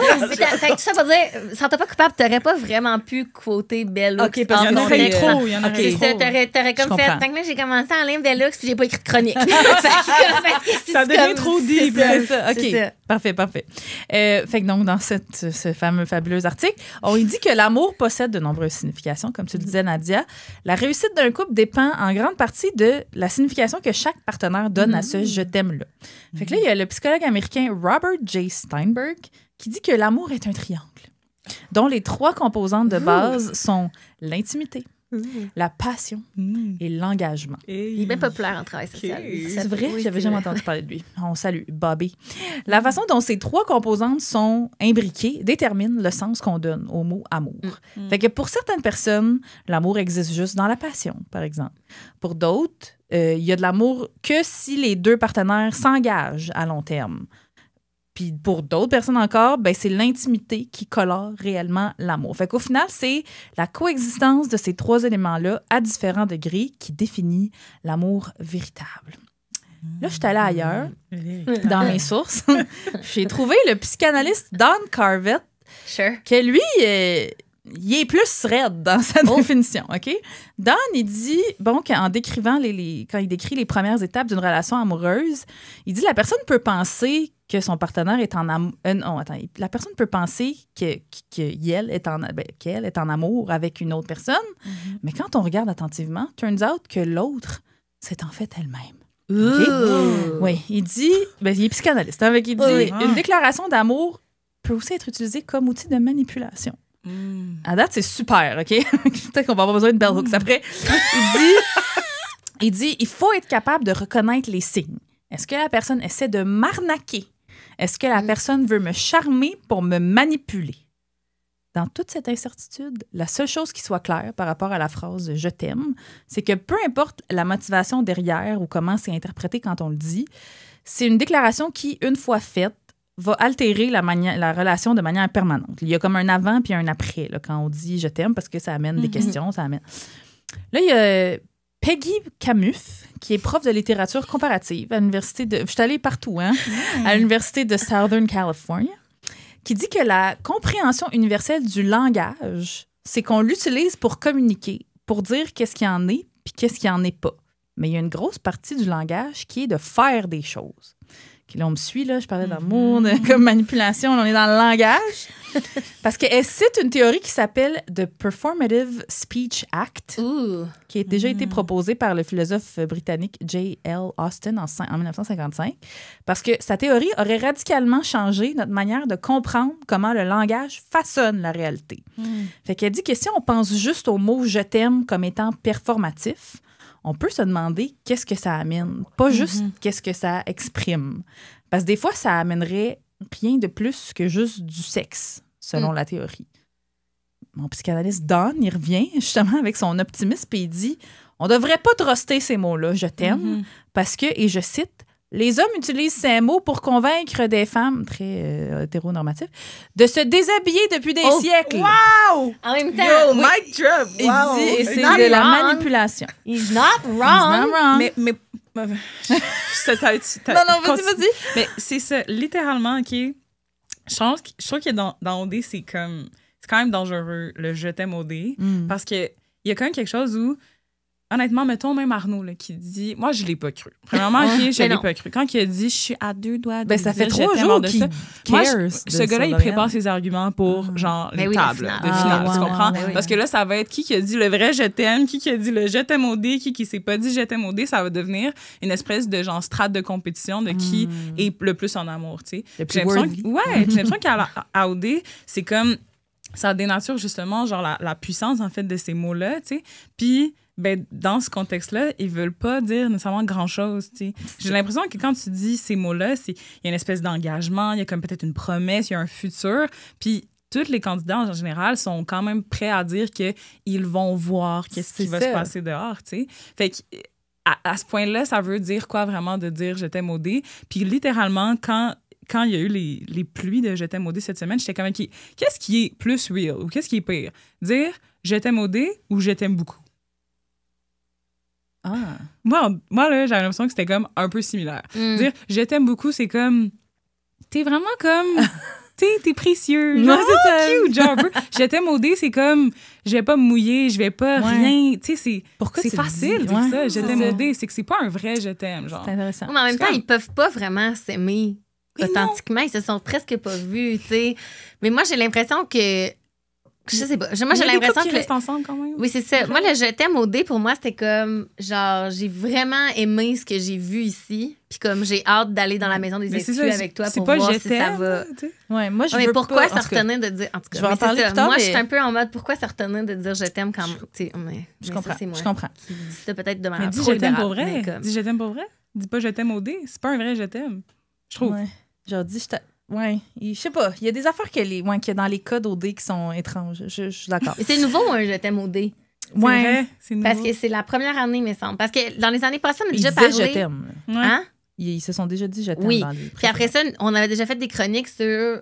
Est-ce qu'on peut réellement, si on est une personne, mettons, que la sexualité intéresse, est-ce qu'on peut réellement dire « je t'aime » à quelqu'un avant d'avoir couché avec la personne? Alors que là, cette saison-ci, à OD, au moins, ils ont pu tester. Parce que c'est la première saison où ils fourrent autant, là, on s'entend, là. Fait que, tu sais, pour moi, on dirait que là, je trouve, avec comment la saison est set-up, qu'ils ont vraiment quand même eu plus d'intimité que les années passées où ils se disaient « je t'aime » tout court. Mais j'ai quand même l'impression qu'ils sont Je t'aime, mais c'est... J'ai quand même l'impression qu'ils sont en amour avec ce qu'ils pensent que l'autre personne est. Mais Oui, c'est ça. Mais en tout cas, aren't j'ai we l'impression all, que c'est ouais. que oui, aren't we all, même Ouais. dans la vraie vie. Mais Tout bon. à fait. Fait que là, après, notre psychanalyste Don, il nuance, OK? Il dit quand même que parfois, c'est pas consciemment manipulateur. J'espère, mon chum. Il dit, mais même quand c'est fait inconsciemment, les mots « je t'aime » peuvent refléter uniquement les besoins de la personne qui les dit. « Je t'aime » peut alors vouloir dire « j'aime comment tu me fais sentir ». Semble-t-il que ce serait commun quand ça viendrait d'une posture, et là, très narcissique du psyché. OK? Oh, Ce ne sont pas mes mots, vous aurez deviné. Mais là, il dit en comparaison, pour une personne qui aurait une posture plus mature, « je t'aime » serait à propos du « t », du « toi ». Plutôt qu'à propos de la personne qui déclare son amour. Là, j'ai continué de chercher. OK, parce que là, j'étais comme, ça va pas dans tous les sens. Je vais essayer de trouver un fil plus conducteur. Je suis tombée sur un article, attention, du Oprah Daily. Oh! Yes! Je sais pas. Ça sonne comme n'importe quoi, mais l'autrice a quand même parlé à des vrais psys, OK? Je pense. L'article s'appelle « Wondering when to say I love you? Here's how to know if you're ready. Well, more or less. Love is not an exact science. » C'est ça le titre. Oh boy! Tu passes par toute la gamme d'émotions. Parce que c'est vrai que je suis quand même d'accord avec Béatrice sur comment tu peux ressentir un réel amour pour quelqu'un que tu n'as pas vu ailleurs que dans le contexte de OD, même s'ils ont pu, c'est vrai, tester la sexualité, qu'ils se sont vus peut-être un peu en voyage, mais les voyages semblent durer 24 heures cette année, là, tu sais. C'est pas après 2-3 pépitos sangria de 5... En tout cas, je sais pas. Moi, je trouve que c'est un peu prématuré. Mais il y a la thérapeute Sofia Robirosa qui dit déjà, il n'y a pas vraiment de laps de temps qui soit le bon laps de temps avant de dire « je t'aime ». OK? Fait que c'est un peu décevant. Il y a pas... Moi, je rêvais qu'il y ait une science exacte. Jamais. Elle dit le temps que ça va prendre pour comprendre si ce qu'on ressent, c'est vraiment de l'amour ou plus un engouement passager varie principalement selon la quantité de moments de qualité qu'on a passé avec notre partenaire et selon les situations qu'on a vécues et qui ont pu nous démontrer, grâce à des actions concrètes, que l'amour était bel et bien présent, exercé. Je suis vraiment d'accord avec ça. Ouais, c'est ça. Fait que c'est pas une science exacte, malheureusement, comme je l'ai dit, mais elle dit qu'il peut quand même y avoir des signes. Tu sais, c'est pas comme. Il n'y a pas de mauvais moments, mais il y a des moments qui sont un peu trop tôt. Par exemple, quand tu sais pas comment ta partenaire traite les autres puis sa famille, mettons. Exactement. Tu sais, elle dit un gros indicateur de Comment il parle de sa mère. Mais c'est ça, comment ta partenaire va te traiter dans les jours, semaines, années à venir. Une façon de savoir ça, c'est de voir comment la personne traite les gens déjà dans sa vie, sa famille, ses amis, mais même les inconnus. Les serveurs. Si une personne, les serveurs, si une personne est toujours en train de rabaisser ou d'humilier, puis elle est toujours comme en situation de conflit, tu peux t'attendre à ce que les mêmes choses arrivent dans votre relation amoureuse un jour.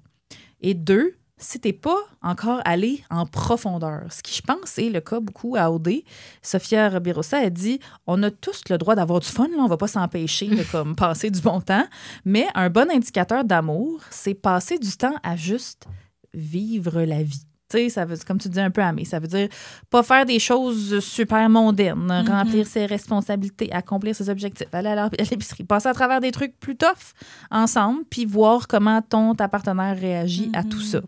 Fait que, tu sais, ça, c'est comme quand même quelque chose qu'ils n'ont pas accès tant que ça encore à OD. Mais ils peuvent être chanceux puis être tombés sur quelqu'un que ça va bien marcher après, mais il manque quand même des petites infos.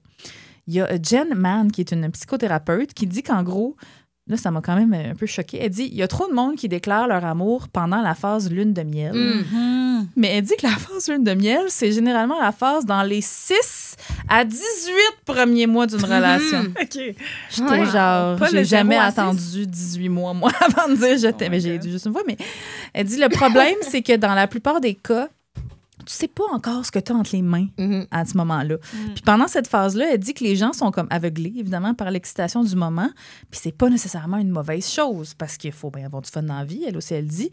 Mais il faut pas être trop rapide à qualifier ça d'une chose que ça n'a pas encore eu le temps de devenir. Ça dit du mot, on est loin des 2-3 dates Pépito Sangria de 12 minutes. Après, moi, j'en ai Lydia tellement Ferrata, parlé de ça mais- avec ma psy quand j'ai recommencé à Wow, dater, ah ouais. là, parce que j'étais stressée de recommencer à dater. Tu sais, je sortais d'une relation de 4 ans quand même, puis dans laquelle j'étais quand même bien dans mes pantoufles. Là, tu sais, on est passé plusieurs phases. Là. On était C'est plus ça. dans... On avait passé des choses difficiles ensemble, puis tout, puis là, j'étais vraiment stressée, puis... à un moment donné, elle me reflétait, elle me dit, ben là, moi, quand tu parles de ta nouvelle relation, j'ai l'impression que tu es encore quand même dans une posture d'observation. Ouais. Elle était comme au sens où je te sens pas, mettons, complètement emballée, head over heels, genre passionnée de Loulou. Elle était comme, comment tu m'en parles, en tout cas? Elle était genre, je te sens quand même lucide là-dedans, tu sais. Puis au début, j'étais comme, mon Dieu, mais c'est positif, comment qu'elle c'est ça. Puis là, elle était comme, ben, elle dit, moi, je pense que oui, parce qu'elle dit souvent, t'es pas aveuglé ou t'es pas complètement des loulous, là. C'est ça. Où elle était comme, tu sais, parce qu'au début, je m'inquiétais. En tout cas, je vous en parlerai en mic après, mais c'est arrivé vite, mettons, quand j'ai rencontré cette personne-là après ma séparation. Puis, je m'attendais pas à ça. Là. Je pensais pas que ça allait être quelqu'un que j'allais encore voir 6 mois plus tard. Puis là, j'étais comme, tu sais, mais t'as pas ce pattern-là d'habitude. T'as le droit d'avoir du fun, mais de rester comme critique, mettons. Puis de te questionner sur, comment je me sens quand ça arrive. Puis de pas nécessairement tout de suite te dire, OK, je suis en amour, c'est l'homme de ma vie, c'est le père de mes futurs enfants. Comme, tu sais, elle était comme, t'as juste le droit d'enjoy ce qui se passe sans nécessairement crier à l'amour d'emblée. Comme, c'est pas moins beau. Ou complètement arrêté parce que... Ou complètement pas daté. Oui, elle était comme, c'est pas moins beau, c'est pas moins le fun, juste parce que t'es pas en train de dire je t'aime puis que lui dit pas je t'aime après 3 dates, là, tu sais. Fait qu'elle était comme... Elle me suggérait que la posture d'observation, c'était pas nécessairement une mauvaise affaire puis qu'on gagnerait, tu sais, à observer plus les gens. C'est ça qu'elle dit. C'est ça que OD ne fait pas, dans le fond. C'est ça, c'est qu'ils ont pas le luxe de pas tout de suite, genre... Se matcher. Complètement être head over heels sur la personne avec qui ils sont en couple OD, tu sais. J'ai mis des guillemets parce que, en tout cas, il y a tous des termes à OD, on pourrait analyser ça pendant des heures, mais ils ont pas le luxe puis ça va être tenu contre eux s'ils sont pas amoureux assez rapidement. Fait c'est quand même un peu aux antipodes de qu'est-ce que c'est d'être. C'est ça, ils peuvent pas être dans une vraie analyse. Mais Monica Berg, qui est une autrice et leader de pensée spirituelle. Je sais pas si c'est encore l'Oprah Daily. Je sais pas, je leur ai fait confiance. Monica, elle dit qu'on devrait jamais dire ces mots-là avant de, un peu comme tu le dis, de se regarder, nous, dans le miroir. Hein? C'est un peu cliché, mais c'est ça. Elle dit, c'est essentiel d'examiner la relation qu'on a avec nous-mêmes avant de dire à une autre personne qu'on l'aime.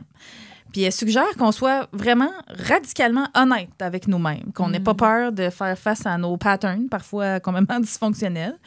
Elle dit, il faut s'assurer que ta motivation de dire « je t'aime » à quelqu'un soit nourrie par un véritable désir d'exprimer ton amour, puis pas par du désespoir ou par de la solitude. T'sais. Puis Jen Mann, elle dit un peu la même chose. Elle explique qu'on développe souvent l'habitude de rechercher une relation, vous l'avez sûrement déjà entendu ça, pour combler les besoins qu'en fait, seuls nous pouvons réellement satisfaire. Par exemple, on peut croire qu'on est à la poursuite d'une histoire d'amour quand en fait, inconsciemment, on cherche juste une béquille émotionnelle ou une petite distraction joyeuse.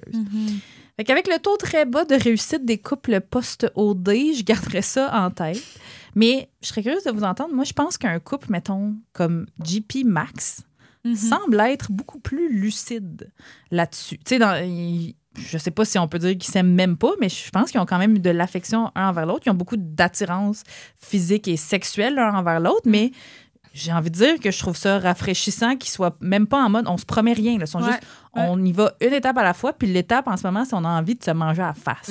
Mais c'est aussi qu'ils se le disent pas. Ils sont pas en train de se dire on se met pas de pression. On se met pas de pression. Tu sais, ils sont vraiment en train de vivre leur relation. Tu sais. C'est ça que je trouve cette année à OD, puis moi, honnêtement, dimanche, ça m'a donné un mal de tête. Là. Genre, j'ai l'impression d'être dans. OK, c'est un peu exagéré. J'ai l'impression d'être genre, à l'Assemblée nationale où tout le monde se dit n'importe quoi. Genre, vraiment, j'étais comme non, mais je comprends rien. Genre, je comprends rien.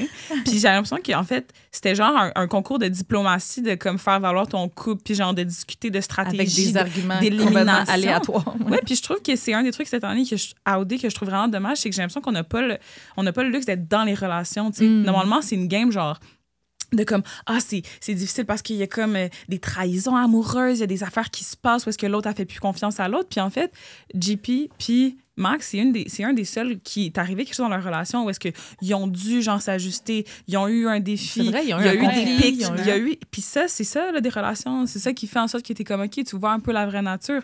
Puis moi j'y crois là au couple OD, mais il faut qu'ils aient vécu des choses dans l'expérience puis dans l'aventure. Puis en ce moment, honnêtement, il y en a pas beaucoup qui vivent des hauts et des bas là, dans leur relation. C'est vrai. Je pense que moi, mon point de vue là-dessus, là, puis Gab nous fait signe que c'est un long épisode, là, fait qu'on va peut-être conclure après, mais comme, moi, je pense que mon point de vue là-dessus, c'est genre, l'amour, c'est surtout quelque chose qu'on ressent puis qu'on vit, comme, fait que, tu sais, ils n'ont pas nécessairement besoin de se dire « je t'aime au dé », tu sais, mais je pense que « je t'aime au dé », pour moi, ce que ça signifie, la traduction, quand ils se disent ça, c'est genre, ben, tu me fais sentir bien, tu sais, comme, je me sens bien avec toi, puis j'ai confiance avec toi, puis j'ai envie de, comme, poursuivre, tu sais, avec toi. Ouais. Mais moi, je trouvais ça cute. Je t'aime au dé. Je trouvais que ça amenait une dimension comme différente de comme, je vais. Tu sais, les termes au dé, c'est souvent plus au début de l'aventure, comme il y a de la bisbille, on va papillonner, ou comme, tu sais, c'est souvent des termes qui sont plus dans la période de séduction, alors que là, il arrive inévitablement le point où ils sont tous matchés. Fait que je trouvais que je t'aime au dé, c'était significatif, mais ça change rien au fait que, comme, tu sais, l'amour, même si on se le dit ou pas, tu sais, c'est comment on se sent avec la personne, comment on agit, qui est comme plus parlant, qui est comme... Moi, il y a des hommes dans ma vie qui m'ont dit « je t'aime » très rapidement, qui m'aimaient pas vraiment, au sens où ils ont été très méchants avec moi, puis qui ont été cruels même, versus des gars que j'ai datés très longtemps. Mon ex, c'était pas un je t'aimeux facile, mettons, mais il m'a fait sentir très aimée, puis comme... Là, juste lancez pas ça. C'est ça, là, je l'ai pas dit moi non plus à ma nouvelle date que je l'aime, parce que c'est ça, je suis encore un peu... C'est gros, c'est engageant, tu sais, mais est-ce qu'il me fait sentir, mettons, vu, entendu, puis apprécié, aimé au quotidien, certainement. Tu sais, j'ai rien à dire. Fait que... Ben, on dirait que ça me fait changer mon opinion sur Je t'aime au dé. Je pense que peut-être que c'est la promesse de un je t'aime éventuel. Donc, tu sais, ils essaient pas de dire un je t'aime qui serait dénaturé de comme l'importance de ce mot-là, tu sais. Je pense qu'il y a des gens pour qui c'est vraiment difficile aussi de dire je t'aime, que c'est très engageant, peut-être trop engageant, qui ont peut-être peur un peu de comme se mouiller, puis comme Béatrice disait, puis c'est pas vraiment nécessairement positif. C'est encore safe, dire je t'aime au dé. Mais la grande romantique en moi est en mode « Ah oui, je trouve ça cute ». Puis la féministe radicale c'est quoi, là, en maintien, c'est ça? En maintien. Et comme, c'est fucking prématuré, vous savez pas qu'est-ce qu'il y a, vous savez pas comment il parle de ses ex encore, ce gars-là. Mais en tout cas, à suivre. Trop intéressant. Mon Dieu, je sais même plus on a tellement jasé. Je sais pas, on est rendu au segment des prédictions, en fait. Puis là, encore une fois, je te rappeler, on enregistre les épisodes le lundi soir. Fait que ce segment du podcast est celui qui vieillit le plus mal à chaque semaine. Mais moi, j'avais deux points dans les prédictions. Qui sera le coup de cœur, selon vous? Parce que le vote du coup de cœur a été ouvert le dimanche parce qu'on a dit Noémie avant, là, ça commence. Naomi, pardon, là, ça fait longtemps. Après ça, on a dit Xavier, mais je pense que c'est déjà désuet la ballonne aussi. A pété un peu. Là, moi, je pense Julie Pierre. Moi, j'ai voté Julie Pierre. Moi aussi. T'as voté? J'ai voté. Parce que moi, je pense que j'ai voté pour elle aussi. Moi, j'ai voté. Ben là, je l'ai vu sur Instagram. Il y a la page, je l'avais postée, puis j'étais comme, je vais le faire. Pensez-vous que le public moyen OD pourrait voter pour elle aussi? Elle est divertissante. Qu'est-ce qu'on ferait quoi si elle n'était pas là? Elle est attachante, là. Elle est vraiment attachante. Il voterait pour qui, sinon? Max, peut-être. Mais Max, il s'efface un peu ces derniers temps. Je sais pas. Mais pour moi, c'est évident que ce serait Julie Pierre, mais je me demande si hors de ma chambre d'écho, ça serait Julie Pierre. Je sais vraiment mais en tout cas, on n'est plus dans Naomi et Xavier, malheureusement, pour eux autres. On l'a beaucoup aimé, Naomi, mais comme. Mais peut-être qu'elle va avoir un comeback, Naomi, parce qu'elle a tellement comme parlé de son expérience d'OD dans les différents genres podcasts, médias. Peut-être que. Ben, je pense que ça va être une intéressante heure de vérité. J'espère. Oui. Puis, le prochain couple à partir, selon vous? Ben, je pense qu'ils vont y aller, dans le sens à moins qu'il y ait des jeux aléatoires. Tu penses? J'espère. Moi, je pense que dès qu'ils peuvent éliminer Annie Damien, ils le font. Non. Qui va garder Annie Damien maintenant que Cédric est parti? Ben... Mais je sais pas s'il va y avoir encore des jeux. Il faut qu'il gagne des défis. Il faut qu'il gagne des défis. Ouais, c'est ça. Honnêtement, peut-être Julie Pierre. Julie Pierre, elle aime bien parce que Alex va jamais backer Julie Pierre, puis peut-être qu'il va y avoir une nouvelle alliance. Ouais. Julie Pierre, Annie. Je leur souhaite. Avec d'autres prédictions? Non. J'ai juste hâte que chop. Ouais. Puis que le dragon à 3 têtes là, de Sébastien Arnaud. C'est quoi l'autre son dragon à 3 têtes. Anthony. Là. Chop. Anthony. Wow. J'ai rarement vu un couple avec aussi peu de chimie et aussi peu de charisme, Anthony et Alex. Ben, tu vois, moi, c'est l'exemple parfait de. Ils se connaissent pas, ils se trouvent beaux. Puis là, mais c'est de l'immaturité émotionnelle pour moi. Ils se sont dit, je t'aime. C'est faux. Vous aimez pas. Moi, c'est le moment où Antoine arrête pas de dire, hey, je me sens comme un gars de 17 ans. Non, je suis comme, ça, c'est de l'anxiété. Je suis comme, c'est la période la plus anxieuse. Genre, avoir 17 ans puis triper sur une fille de ton secondaire. Je suis comme, t'es anxieux, Antoine. Genre, t'es-tu correct? Va souffler des bougies sur tes doigts. T'es-tu correct, genre? Puis après, avant de terminer l'épisode, dans tes faits, d'ailleurs, je reviens en arrière parce qu'on a tellement reçu de messages. Puis là, je fais une parenthèse malgré les gros yeux à Gab, mais on n'a pas parlé du prank sur Instagram, mais on voulait juste dire qu'on a trouvé ça dégueulasse, nous autres aussi. En fait, il faudrait juste s'adresser. Mais c'est parce qu'ils l'ont pas montré à la télé. Je me suis demandé s'ils allaient le montrer cette semaine. Ils se sont battus. On a tellement reçu de messages, les filles, là-dessus, que j'ai blank au début, mais comme... on en a pas parlé, mais c'était dégueulasse. C'était dégueulasse. C'est pas quelque chose... joke, mais c'est vraiment pas drôle. Moi, tout de suite, je me suis dit, oh my God, BR, genre, sors de là. Oui, c'est parce qu'on a tout... Il était trop convaincant, là. Au fait que ça se pouvait que Sébastien soit comme ça. Je voulais juste qu'on le nomme parce que là, je viens de penser à tous les messages qu'on a reçus avec cette vidéo-là. Je finis juste la parenthèse en disant, dans OD Extra, ils ont remontré, puis on dirait que mon cerveau avait essayé de l'effacer, que l'année passée, il avait fait un prank aux candidats-candidates. Fred était allé dans les maisons puis pleurait en disant qu'il s'était séparé, lui puis Alicia. J'étais comme, faut qu'il arrête les pranks. C'est pas drôle. C'est pas drôle, c'est traumatisant. Ces gens-là sont genre sur du 110 à tout moment. Ils pensent que tout est vrai. Puis que comme... Bref. Mais bon, avant de finir l'épisode avec les recommandations culturelles, on voulait vous glisser un petit mot sur le Patreon des ficelles. On a eu tellement de fun dans l'enregistrement la semaine passée qui était réservé au Patreon live. Fait qu'on a déjà hâte de revoir tout le monde pour la fin de la saison, pour le dernier épisode. Et le Perks Patreon de la saison arrivera bientôt. C'est des nouvelles bougies. Oui. On nomme-tu les odeurs? On peut vous teaser. Vas-y. Ben là, on était bien fiers de nos noms. On en a une qui s'appellera donc la Pepito Sangria, qui sera fruitée. Oui, comme vin chaud un peu. Oui, on voulait y aller un peu mode hivernal parce que ça s'en vient. On essaie d'oublier qu'on est en novembre puis on veut passer tout de suite en décembre tant qu'à faire. Et l'autre est, mais là, je pense que ça sera peut-être la plus populaire, c'est la Via Ferrata. C'est la bougie nature, forêt, boisée, conifère. Voilà. Fait que la seule manière on peut pas s'en procurer. En fait, la seule manière d'en avoir, c'est de s'inscrire au Patreon qui est admissible. Oui, voilà. Mais si vous voulez nous soutenir différemment, sachez qu'il y a aussi plusieurs paliers pour correspondre à tous les portefeuilles. Fait qu'on vous invite à vous inscrire pour découvrir des belles exclusivités. Et on a des nouveaux Patreons cette semaine. Donc, merci à votre support et merci à Méloune, à Amélie et à Pascal Brouillard. Merci beaucoup. Et n'hésitez pas de nous envoyer vos questions pour le segment Patreon parce qu'on aime vraiment ça, répondre directement à vos sujets. Et aujourd'hui, on va drop du tea. Oui, on va drop du tea. C'est un petit 5 minutes supplémentaire qui va only être accessible pour les Patreons. On drop du tea aujourd'hui. Alors, on est rendu aux recommandations culturelles. Oui. Ah, tu veux que je commence ça? OK, parfait. Ben moi, j'ai envie de vous recommander l'essai qui va sortir bientôt qui s'appelle « Les féministes n'ont pas d'humour, une idée reçue qui a fait son temps ». Là, c'était un petit peu co-sanguin, mon enfant. C'était un petit peu méta parce que là, je travaille en culture. Fait que je fais souvent partie de mes propres recommandations culturelles. Mais donc, c'est un collectif qui vise à montrer que les mots humour et féminisme ne sont pas incompatibles. Si les premières et rares filles à monter sur scène dans les décennies précédentes hésitaient à se dire d'emblée féministes pour ne pas s'aliéner l'auditoire, il en va autrement aujourd'hui. On est dans la phase action. Non, c'est pas ça qui est écrit, mais je l'ai improvisé. Nombre d'humoristes affichent haut et fort leur posture politique. Les textes qui composent cet ouvrage proposent d'abord des analyses ciblées sur des styles ou des autrices féministes et la deuxième partie donne la parole à des artistes pleines de courage qui témoignent de leur métier de l'intérieur et expliquent les astuces auxquelles il faut recourir pour faire bouger les choses. Des artistes comme Coralie Laperrière, Gariana Jean-Louis, Anne-Sara Charbonneau qu'on a déjà reçu officiel, Noémie Leducroix et une certaine Emna Achour qui va Alors, le lancement, c'est mercredi le 12 novembre à 18h à la librairie féministe Le Guélion à Montréal. J'y serai. Si vous êtes dans le coin, n'hésitez pas à venir faire un tour. Sinon, il sera dispo évidemment dans toutes les bonnes librairies indépendantes ou sur leslibraires.ca. Oh, merci, Emma. Toi, Nadia? Moi, je vais faire un peu comme toi.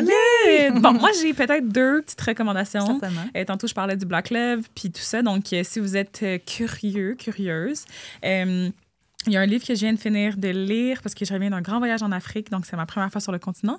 Puis j'ai eu la chance de lire le livre qui s'appelle « Mais leurs yeux dardaient sur Dieu ». C'est un très long titre et difficile à dire, je le redis. « Mais leurs yeux dardaient sur Dieu » de Zora Neale Hurston. C'est une Afro-Américaine, puis dans le fond, ça se passe dans un village aux États-Unis juste après qu'il y ait eu l'émancipation des esclaves. Donc, c'est l'histoire d'une femme qui tombe en amour avec 3 hommes différents. Donc, tu la suis dans tout ça, puis c'est vraiment, vraiment incroyable. c'est l'autrice Alice Walker qui avait retrouvé les écrits de cette femme-là qui est décédée dans un anonymat total, mais vraiment, c'est un joyau de la littérature afro-américaine. Et c'est sur la romance noire. Donc, voilà, je le recommande. Ça fit. Yes. Puis sinon, ben moi, justement, comme je le disais tantôt, quand je fais des trucs un peu plus sérieux, d'écouter OD, je fais des films. Donc, j'ai mon premier long métrage documentaire qui sort. Je suis vraiment, vraiment contente. C'est un film que j'ai fait pendant 7 ans. Ça s'appelle Recomposer, puis c'est sur un film, c'est sur ma quête comme personne métisse à vivre avec les 2 pans de mon identité, donc le fait de chercher à appartenir, mon rapport à l'amour, mon rapport avec le fait de grandir dans une famille d'accueil blanche. Donc, il y a énormément de... Il y a a lot of me in it. Oh. Puis, c'est un film choral aussi. Donc, bref, ça sort. La première mondiale est à Doc NYC. Donc, je m'en vais à New York la semaine prochaine. Wow! Mais ça va être à Montréal, au RDM, donc aux Rencontres internationales du documentaire de Montréal, le 28 et le 30 novembre. Donc, c'est ça. Ouais, vraiment. Ouais. Oui, toi, Amé. Oh! Moi, en fait, si vous me suivez sur mon Instagram personnel, vous avez peut-être vu dans mes stories que je suis dans ma Sporty Spice era, au sens où je renoue présentement avec le mouvement intuitif et le sport après avoir internalisé pendant, ma foi, beaucoup trop longtemps que les femmes grosses sont pas capables de faire de l'exercice, sauf dans le but de maigrir, évidemment. Et après avoir vécu de nombreuses humiliations dans les cours d'éducation physique à l'école, mais je déconstruis présentement activement mon rapport au sport, j'aurais envie de dire. J'ai parlé que ma meilleure amie, au début de la saison, elle faisait du yoga latte, qui est un mélange comme de hot yoga puis de pilates, puis qui était bien trop craqué. Et I joined the cult. Là. Je suis allée faire du yoga à la tête. J'ai mal partout, j'ai tout aimé. C'est la petite lingette à la fin? Serviette à la fin. Le meilleur bout de ça, oui. Puis, parce que j'aime accompagner justement mes réflexions personnelles de réflexions de gens qui ont réfléchi bien avant moi de manière bien plus pertinente sur les questions qui m'habitent, j'ai commencé à lire l'essai de Chloé Rochette, qui est la fondatrice du mouvement Happy Fitness. Je ne sais pas si vous avez vu passer ça sur Instagram, peut-être. Un essai qui s'intitule joliment « Tout le monde aime danser, plaidoyer pour libérer le mouvement ». Fait que je vous lis le synopsis. Soumis aux règles de la performance et aux idéaux inatteignables, le mouvement, bien qu'il soit inné, a perdu depuis longtemps son caractère enfantin. Dans cet essai très personnel, Chloé Rochette entreprend de nous convaincre que bouger est d'abord un acte d'amour, instinctif et magique, et que le corps en mouvement est une histoire qu'il faut apprendre à raconter autrement. Fait que je suis dans ma lecture parce que la vie va vite. Là. Je l'ai pas encore terminée. Mais ça m'aide vraiment beaucoup jusqu'à présent à me permettre d'avoir du fun dans le sport puis de prioriser ces moments-là dans mon horaire. Comme j'ai un horaire extrêmement chargé, mais comme je mets, mettons, le yoga là, dans mon horaire puis j'y vais. Je prends le temps de faire ce sport-là que j'aime, que ça me rend très fière, mes progrès. C'est la première fois que je fais, mettons, assez longtemps du sport pour voir un progrès. Comme, tu sais, de voir, comme au début, là, en septembre, quand j'ai commencé, versus maintenant, on arrive en novembre, à quel point j'ai cheminé. Puis, tu sais, je trouve que c'est difficile, tu sais, quand on parle de faire du sport, on se fait souvent, je sais pas si c'est parce que je suis une femme grosse, mais tu sais, on a même reçu des commentaires qui comme, là, t'as parlé du idolème, c'est du yoga de banlieue, mais comme, I do not care. Genre, moi, j'aime vraiment ça, aller au idolème, c'est à côté de chez nous. Ils ont un bon éclairage.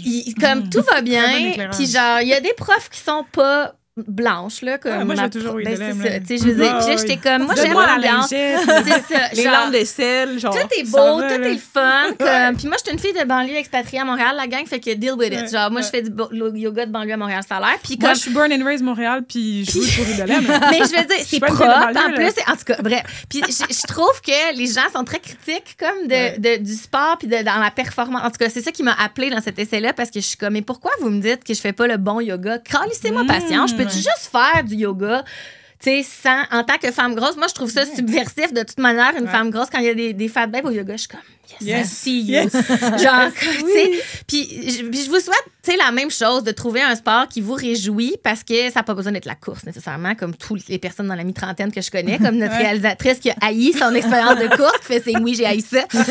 Mais pour moi, c'est vraiment une réalisation radicale dans ma vie que si je prends le temps d'avoir du fun dans le mouvement puis de bouger, ben je suis juste une meilleure version de moi-même, honnêtement. Autant dans la façon que je suis comme peut être indulgente envers moi-même quand, mettons, ma vaisselle n'est pas faite un après-midi puis que là, mais aussi, je pense que je suis une meilleure amie, je suis une meilleure amoureuse, je suis une meilleure personne, je suis juste plus agréable overall quand mon système nerveux est régulé à travers le mouvement. Fait que voilà, je vous souhaite, j'ai fait une petite montée de lait en même C'est temps, bon, mais ça. comme c'est juste que sacrez-nous donc patience et c'est-nous donc bouger comme on veut puis dans les conditions qui nous plaisent, tu sais. Fait que lui, c'est ça. Ça va vous donner envie de shake that booty. Super, merci. Ben, c'est là-dessus qu'on se quitte cette semaine. Merci tellement, Nadia, d'avoir Ah, c'était participé au incroyable. FICEL. Pour vrai, On a tout aimé. Quelle Merci, découverte. Est-ce merci qu'on à peut vous. tuer sur Instagram? Yes, ou, oui, j'ai un compte, donc c'est Nana Louis Desmarchais sur Instagram. J'ai aussi un site, les gens peuvent suivre mon activité sur les réseaux. Ah, ben génial. Et ton film que tu viens de parler qui sort bientôt. Et ta série qui est Oui, ta encore série, sur ouais. TV. C'est encore gratuit sur tout.tv, les Wow. météorites, 10 épisodes. Vous pouvez bien binge-watch ça. C'est parfait pour l'automne. Ah, merci. Merci, Gabrielle, notre ficelle de l'ombre, pour la production, la diffusion, l'organisation. Merci à l'équipe de Virage Sonore pour leur chaleureux accueil et leurs bonbons. Merci à Marie-Hélène, la magicienne du montage. Merci, Julien, pour notre jingle. Et merci à vous, chers ficellos, ficellunes, de continuer à dialoguer avec nous sur les réseaux sociaux et d'être des milliers à nous écouter à chaque semaine. Ça nous touche beaucoup. Comme d'habitude, vous pouvez nous écouter sur le site de Pivot Québec et sur votre plateforme de balado préférée chaque semaine. À la semaine prochaine! Ciao!